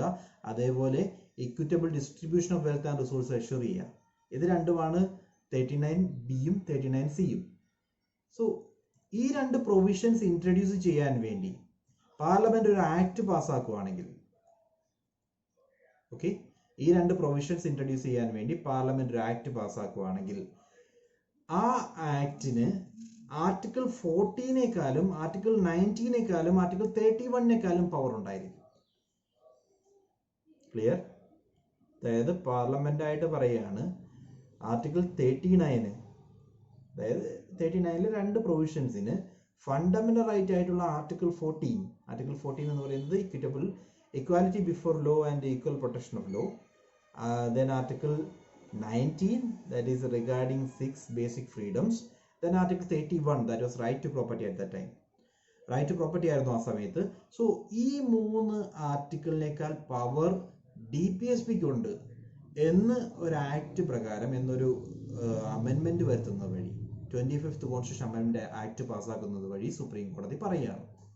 ദെൻ രണ്ടാമതായിട്ട് 25th കോൺസ്റ്റിറ്റ്യൂഷൻ അമെൻമെന്റ് ആക്ടിന്റെ രണ്ടാമത്തെ provision, no law containing a declaration for giving effect to such policy shall be questioned in any court on the ground that it does not give effect to such policy. Okay, അതായത് ഇത്തരത്തിൽ ഇവിടെ നമ്മൾ പറഞ്ഞ case ഓർക്കുക, 39B and C, equitable distribution of work and equitable distribution of റിസോഴ്സസും, അല്ലെങ്കിൽ C എന്ന് പറയുന്നത് prevention of concentration of wealth concentrate ചെയ്യുന്ന സിറ്റുവേഷൻ, ഇത് രണ്ടിനും എഗെയിൻസ്റ്റ് ആയിട്ട് ഒരു ആക്ട് പാസ്സാക്കുകയാണെങ്കിൽ ആ ആക്ടിന് ഫണ്ടമെന്റൽ റൈറ്റിലെ ആർട്ടിക്കിൾ 14, ആർട്ടിക്കിൾ 19, ആർട്ടിക്കിൾ 31നേക്കാളും പവർ ഉണ്ടെന്ന് ആക്ടിൽ ഓൾറെഡി പറഞ്ഞു കഴിഞ്ഞു. രണ്ടാമതായിട്ട് ഇതുമായി ബന്ധപ്പെട്ട് എന്തെങ്കിലും ഒരു ആക്ട് പാസ്സാക്കിയിട്ടുണ്ടെങ്കിൽ ആ ആക്ട് സുപ്രീം കോടതിയിലോ ഒരു കോടതിയിലോ ചോദ്യം ചെയ്യാൻ പാടില്ല. ഓക്കെ, ഒരു കോടതിക്കും ചോദ്യം ചെയ്യാനുള്ള അധികാരമില്ല, ഒരു കോടതിയിലും അതുമായി ബന്ധപ്പെട്ട് കേസ് വരാൻ പാടില്ല എന്നാണ് രണ്ടാമത്തെ പ്രൊവിഷനിൽ പറഞ്ഞിട്ടുള്ളത്. Okay, so let me repeat the scenario. Golaknath case ആണ് നമ്മൾ പറഞ്ഞത്. ഗോലക്നാഥ് കേസിന്റെ വെഡിക്റ്റ് ആയിട്ട് സുപ്രീം കോടതി പറഞ്ഞു ഫണ്ടമെന്റൽ റൈറ്റ്സ് എന്ന് പറയുന്നത് സാക്രോസാന്റ് ആണ്. സാക്രോസാൻറ്റ് ആണ്, അതായത് അവർക്ക് ഓൾറെഡി നൽകിയിട്ടുള്ളതാണ്. അത് തിരിച്ചെടുക്കാനുള്ള അധികാരം ഒരു കാരണവശാലും പാർലമെന്റിനില്ല. അതുമായി ബന്ധപ്പെട്ട ഒരു ആക്റ്റും പാർലമെന്റ് പാസ്സാക്കാൻ പാടില്ല എന്ന് സുപ്രീം കോടതി പറയുന്നു. ദെൻ അതിനെ ഒപ്പോസ് ചെയ്യാൻ വേണ്ടി, നിയമപരമായിട്ട് അതിനെ ഒപ്പോസ് ചെയ്യാൻ വേണ്ടി പാർലമെന്റ് 2 അമെൻമെന്റ്സ് പാസ്സാക്കുന്നു സുപ്രീം കോടതിയുടെ കോൺസ്റ്റിറ്റ്യൂഷനിൽ ചേഞ്ചസ് വരുത്താൻ വേണ്ടി. ആദ്യത്തെ അമെൻമെന്റ് ആയിരുന്നു ആർട്ടിക്കിൾ 24th കോൺസ്റ്റിറ്റ്യൂഷൻ അമെൻമെന്റ് ആക്ട്. 24th കോൺസ്റ്റിറ്റ്യൂഷൻ അമെൻമെന്റ് ആക്ട് പ്രകാരം പാർലമെന്റിന് ഏത് അവകാശം വേണമെങ്കിലും എടുത്തു കളയാനുള്ള അധികാരമുണ്ടെന്ന് പറഞ്ഞു വെച്ചു.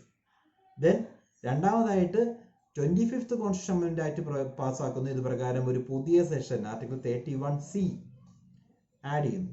ആർട്ടിക്കിൾ 31Cയിൽ 2 പ്രൊവിഷൻസ് ആണ് ഉണ്ടായിരുന്നത്. ഒന്നാമത്തെ പ്രൊവിഷനാണ്, ഇനി പാർലമെന്റ് ഏതെങ്കിലും ഒരു ആക്ട് പാസ്സാക്കിയിട്ടുണ്ടെങ്കിൽ അത് 39 സബ്സെഷൻ ബി അല്ലെങ്കിൽ 39 സബ്സെഷൻ സി ഇൻട്രൊഡ്യൂസ് ചെയ്യാൻ വേണ്ടിയാണെങ്കിൽ അവിടെ ആർട്ടിക്കിൾ 14 ആർട്ടിക്കിൾ 19 ആർട്ടിക്കിൾ 39 പവർ കുറവായിരിക്കും. അവിടെ DPSPക്ക് ആയിരിക്കും പവർ.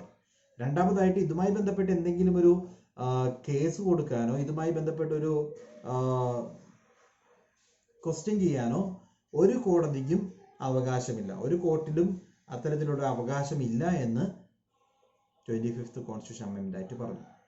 ഇതുവരെ ക്ലിയർ ആണെന്ന് ഞാൻ വിശ്വസിക്കുന്നു. Moving on.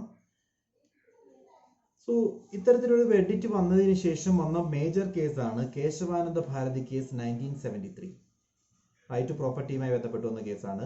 Kesavananda Bharati case വന്നപ്പോൾ supreme court declared the second provision in Article 31C as unconstitutional and invalid on the ground that judicial review is a basic feature of a constitution and hence it cannot be taken away. Okay, so നമ്മൾ last പറഞ്ഞ article 31C എന്താണെന്ന് clear ആയിട്ട് ഓർത്തേക്കുക. 31Cയിൽ 2 provisions ആണ് വരുന്നത്. ഒന്നാമത്തെ provision, let me repeat, ഒന്നാമത്തെ provision എന്ന് പറയുന്നത് ആർട്ടിക്കിൾ 39 സബ്സെഷൻ ബിക്കോ ആർട്ടിക്കിൾ 39 സബ്സെഷൻ സിയോ ഇൻട്രൊഡ്യൂസ് ചെയ്യാൻ വേണ്ടിയുള്ള ഒരു പ്രപ്പോസൽ ആണെങ്കിൽ അവിടെ 14, 19, 31 എന്ന് പറയുന്ന ഫണ്ടമെന്റൽ റൈറ്റ്സിന് വാല്യൂ കുറവായിരിക്കും. ഓക്കെ, ദെൻ രണ്ടാമതായിട്ട് പറഞ്ഞത് ഇത്തരത്തിലുള്ള പ്രപ്പോസലുമായി ബന്ധപ്പെട്ട ഒരു കേസും ഒരു കോടതിയിലും ഒരു കാരണവശാലും വരാൻ പാടില്ല. ബിക്കോസ് കോടതിക്ക് അത്തരത്തിലുള്ള കേസ് അവിടെ കേസ് കൊടുക്കാൻ, കോടതിയിൽ കേസ് കൊടുക്കാനുള്ള പ്രൊവിഷൻ ഇല്ല എന്നായിരുന്നു ഡിക്ലെയർ ചെയ്തിരുന്നത്. സോ ഇവിടെ സംഭവിക്കുന്ന കേശവാനന്ദ ഭാരതി കേസ് വന്നപ്പോൾ സുപ്രീം കോടതി പറയുകയാണ്, അങ്ങനെ കോടതിക്ക് ഇന്റർവ്യൂൻ ചെയ്യാൻ പറ്റാത്ത ഒരു പ്രൊവിഷനും ഇന്ത്യൻ കോൺസ്റ്റിറ്റ്യൂഷനിലില്ല. ഓക്കെ, കോടതിക്ക് ഇന്റർവ്യൂൻ ചെയ്യാൻ സാധിക്കണം.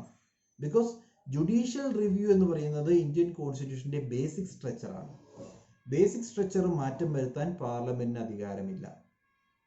ഓക്കെ, സോ പാർലമെന്റിന് ഒരു കാരണവശാലും എടുത്തു കളയാൻ പറ്റാത്തതാണ് അത്തരത്തിലുള്ള അധികാരം. സോ സുപ്രീം കോടതിക്ക് ഇന്റർവ്യൂൻ ചെയ്യാം എന്ന് കേശവാനന്ദ ഭാരതി കേസിൽ സുപ്രീം കോടതി വേണ്ടിയിട്ട് വന്നു. Then, however, the first provision in Article 31C was held constitutional and valid. ഇവിടെ മാറ്റം വന്നിട്ടുള്ളത് രണ്ടാമത്തെ പ്രൊവിഷന് മാത്രമാണ്. ആദ്യത്തെ പ്രൊവിഷനായിട്ടുള്ള 14-നേക്കാളും 19-നേക്കാളും 31-നേക്കാളും ആർട്ടിക്കിൾ 14-നേക്കാളും ആർട്ടിക്കിൾ 19-നേക്കാളും ആർട്ടിക്കിൾ 31-നേക്കാളും പവർ 39Bക്കും 39Cക്കും ഉണ്ടെന്ന് പറഞ്ഞതിനകത്ത് ഇപ്പോഴും വാലിഡ് ആണ്. പക്ഷേ കോൺസ്റ്റിറ്റ്യൂഷൻ അമെൻമെന്റ് വരുത്തി കഴിഞ്ഞു കഴിഞ്ഞാൽ അത് കോടതിയിൽ ചോദ്യം ചെയ്യാൻ പാടില്ല എന്ന് പറയുന്ന പ്രൊവിഷൻ വാലിഡ് അല്ല എന്നാണ് സുപ്രീം കോടതി വെടിറ്റ് വന്നത് കേശവാനന്ദ ഭാരതി കേസിൽ. Okay, moving on. ദെൻ ഈ പറയുന്ന പ്രൊവിഷനുമായി ബന്ധപ്പെട്ട് അടുത്ത അമെൻമെന്റ് വരുന്നത് 1976-ലാണ്. 1976-ലെ 42nd അമെൻമെന്റ് ആക്ട്. ഇത് പ്രകാരം extended the scope of above provision, അതായത് 31Cയിലെ ഫസ്റ്റ് പ്രൊവിഷൻ, അതിന്റെ സ്കോപ്പ് ഒന്ന് എക്സ്റ്റെൻഡ് ചെയ്യുന്നു. 31Cയിലെ ഫസ്റ്റ് പ്രൊവിഷൻ എന്ന് പറയുന്നത്, ഞാൻ വീണ്ടും റിപ്പീറ്റ് ചെയ്യാനുള്ള കാരണം അത് അത്രയും ഇമ്പോർട്ടൻ്റ് ആണ്. 31Cയിലെ ഫസ്റ്റ് പ്രൊവിഷൻ എന്ന് പറയുന്നത് ആർട്ടിക്കിൾ 39Bക്കും 39Cക്കും ആർട്ടിക്കിൾ 14-നേക്കാളും ആർട്ടിക്കിൾ 19-നേക്കാളും ആർട്ടിക്കിൾ 31-നേക്കാളും പവർ കിട്ടുന്നു എന്നാണ്. Okay, so it extended the scope of above provision of Article 31C by including within the protection of any law to implement any directive principles and not merely that specified under Article 39B or C. So ഇതുവരെ പറഞ്ഞത് 39B അല്ലെങ്കിൽ 39C implement ചെയ്യുമ്പോൾ മാത്രം apply ചെയ്യില്ല എന്നാണ്. എന്നാൽ ഇപ്പോൾ supreme കോടതി അല്ല, അമെൻമെന്റ് പ്രകാരം പാർലമെന്റ് പറയുകയാണ് ഇനി അങ്ങോട്ടേക്ക് ഏത് ഡയറക്റ്റീവ് പ്രിൻസിപ്പിൾസ് ഇൻട്രൊഡ്യൂസ് ചെയ്യുകയാണെങ്കിലും ഈ പറയുന്ന 3 provisions, article 14, article 19 and article 31, ഈ പറയുന്ന 3 പ്രൊവിഷന് ഡയറക്റ്റീവ് പ്രിൻസിപ്പിൾസിനേക്കാൾ പവർ കുറവായിരിക്കും. ഓക്കെ, ക്ലിയർ ആണോ? നേരത്തെ 39Bയെയും 39Cയേക്കാളും പവർ കുറവാണെന്നാണ് പറഞ്ഞത്. ഇവിടെ എല്ലാ ഡയറക്റ്റീവ് പ്രിൻസിപ്പിൾസിനേക്കാളും പവർ കുറവായിരിക്കും. Article 14, article 19, article 31. Okay, then in other words, 42nd Amendment Act accorded the position of legal primacy and supremacy of directive principles over fundamental rights conferred by Article 14, 19, 31. അതായത് ഇവിടെ മറ്റൊരു words പറയുകയാണെങ്കിൽ just imagine, ഇത് പറയുന്നത് എന്താ, fundamental റൈറ്റ്സിനേക്കാൾ power കൂടുതലാണ് DPSPക്ക് എന്നാണ്. അതായത് ആർട്ടിക്കിൾ 14, 19, 31 ഈ പറയുന്ന ഫണ്ടമെന്റൽ റൈറ്റ്സിനേക്കാൾ എല്ലാ DPSPക്കും പവർ കൂടുതലായിരിക്കും. കൂടുതൽ സിഗ്നിഫിക്കൻസ് DPSPക്കാണ് കൊടുക്കേണ്ടതെന്നാണ് ഈ അമെൻമെന്റ് പറയുന്നത്. ദെൻ പിന്നീട് വന്ന issue Minerva Mill case of 1980 ആണ്. 1980 മിനർവ മിൽ കേസിൽ extension was declared as unconstitutional and invalid by Supreme Court. ഇപ്പോൾ പറഞ്ഞ എക്സ്റ്റൻഷൻ, ഫണ്ടമെന്റൽ റൈറ്റ്സിനെ 3 പ്രൊവിഷനേക്കാൾ കൂടുതൽ പവർ DPSPക്ക് കൊടുക്കുന്ന ആ എക്സ്റ്റൻഷൻ അൺകോൺസ്റ്റിറ്റ്യൂഷണൽ ആണ് അല്ലെങ്കിൽ ഇൻവാലിഡ് ആണ് എന്നാണ് സുപ്രീം കോടതി പറഞ്ഞത്. The directive principles were once given made subordinate of fundamental rights. So ഇതിനകത്ത് ഓൾറെഡി ഓർക്കേണ്ടത് ഡയറക്റ്റീവ് പ്രിൻസിപ്പിൾസിനെ ഫണ്ടമെന്റൽ റൈറ്റ്സിന്റെ സബോർഡിനേറ്റ് ആക്കിയതാണ്. ഇനി അങ്ങനെ ഒരു മാറ്റം വരുത്തുക എന്ന് പറയുന്നത് പോസിബിൾ അല്ല. Fundamental rights conferred by article 14 and article 19 were accepted as subordinate to directive principles specified under article 39B or C. വേറൊരു പ്രൊവിഷനും അക്സെപ്റ്റ് ചെയ്യുന്നില്ല. 39Bയോ 39Cയോ വരുവാണെങ്കിൽ അതിന് സബോർഡിനേറ്റ് ആണ് ആർട്ടിക്കിൾ 14ഉം ആർട്ടിക്കിൾ 19ഉം. 31 അല്ല, ആർട്ടിക്കിൾ 14ഉം ആർട്ടിക്കിൾ 19ഉം അതിന് സബോർഡിനേറ്റഡ് ആണ് എന്നുള്ള വ്യൂ വരുന്നു. Because 31 was already shifted. Okay, clear ആണോ? മൂവ് ചെയ്യുന്നു. 31ന്റെ കേസ് ഞാൻ പറഞ്ഞാണ്. 44th കോൺസ്റ്റിറ്റ്യൂഷൻ അമെൻമെന്റ് ആക്ട് പ്രകാരം 31 ഓൾറെഡി മാറ്റിയിട്ടുണ്ടായിരുന്നു. ദെൻ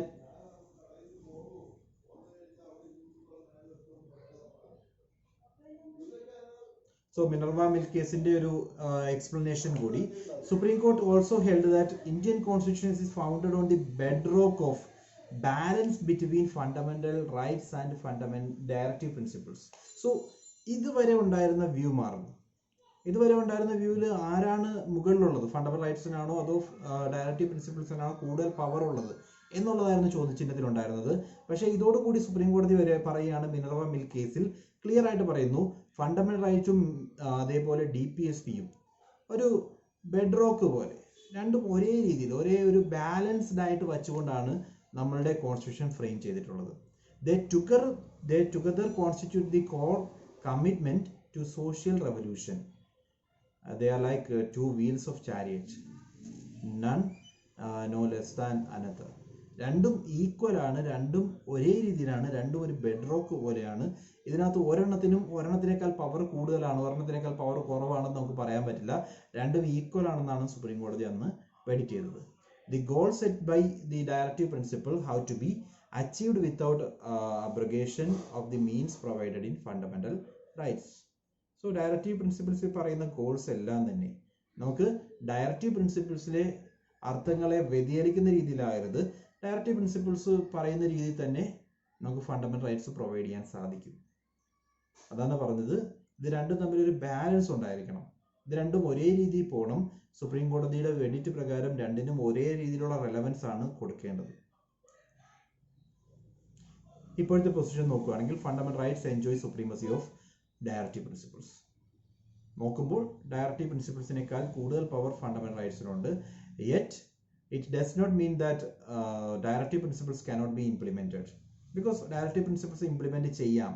പാർലമെന്റിന് ഫണ്ടമെന്റൽ റൈറ്റ്സിൽ മാറ്റങ്ങൾ വരുത്തിക്കൊണ്ട് അമെൻമെന്റ് നടത്തിക്കൊണ്ട് ഡയറക്റ്റീവ് പ്രിൻസിപ്പിൾസ് ഇംപ്ലിമെന്റ് ചെയ്യാൻ സാധിക്കും in case or as long as it is not going to tamper the basic structure of Indian Constitution.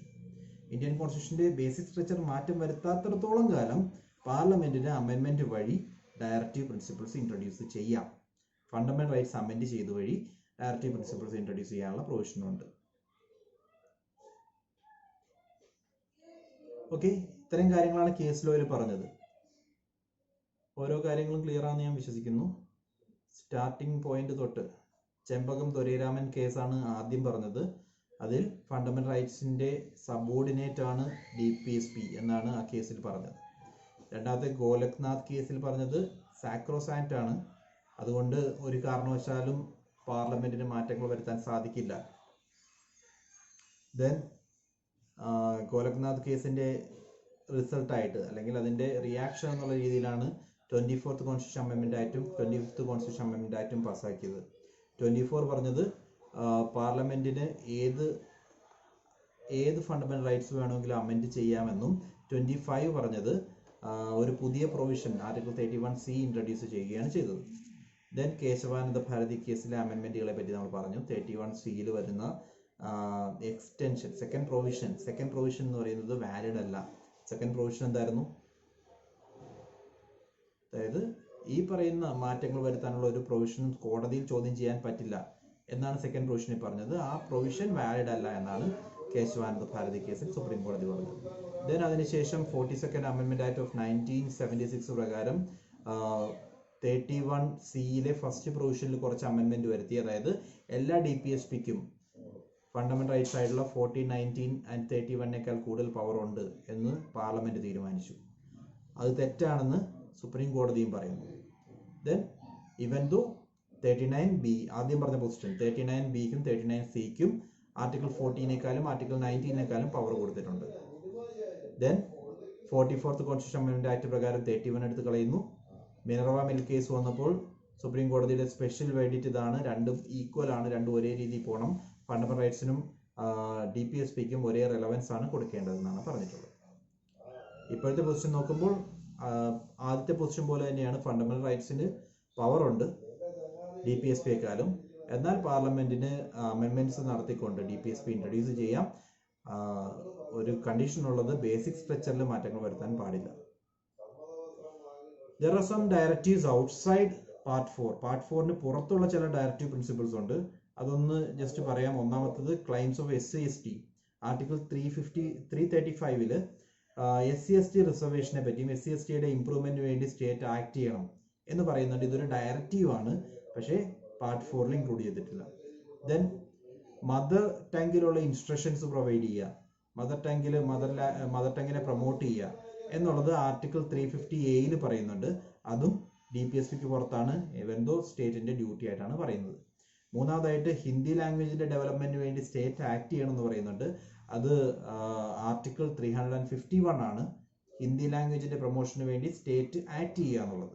പക്ഷേ ഇതും DPSPയുടെ പാർട്ടല്ല, DPSPക്ക് പുറത്തുള്ള ഒരു ഡയറക്റ്റീവ് ആണ്. സോ ഇത്രയും കാര്യങ്ങളാണ് നമ്മുടെ ആദ്യത്തെ പോർഷനിലുള്ളത്. രണ്ടാമത്തെ പോർഷൻ ഞാൻ ഇന്ന് ഡിസ്കസ് ചെയ്യുന്നില്ല, ബിക്കോസ് നമ്മൾ ഓൾറെഡി അറൗണ്ട് 1.5 hour ആയി ഡിസ്കഷൻ തുടങ്ങിയിട്ട്. സോ നമ്മൾ ഫണ്ടമെന്റൽ ഡ്യൂട്ടീസ് നെക്സ്റ്റ് ലെക്ചറിൽ ഡിസ്കസ് ചെയ്യും. ഇന്ന് നമ്മൾ പറഞ്ഞ ടോപ്പിക് ഒരെണ്ണം മാത്രമായിരുന്നു, directive principles of state policy. Elaborated session ആയിരുന്നു. എല്ലാ കാര്യങ്ങളും മനസ്സിലായെന്ന് വിശ്വസിക്കുന്നു. ഡൗട്ട്സ് എന്തെങ്കിലും ഉണ്ടെങ്കിൽ പറയുക. Thank you.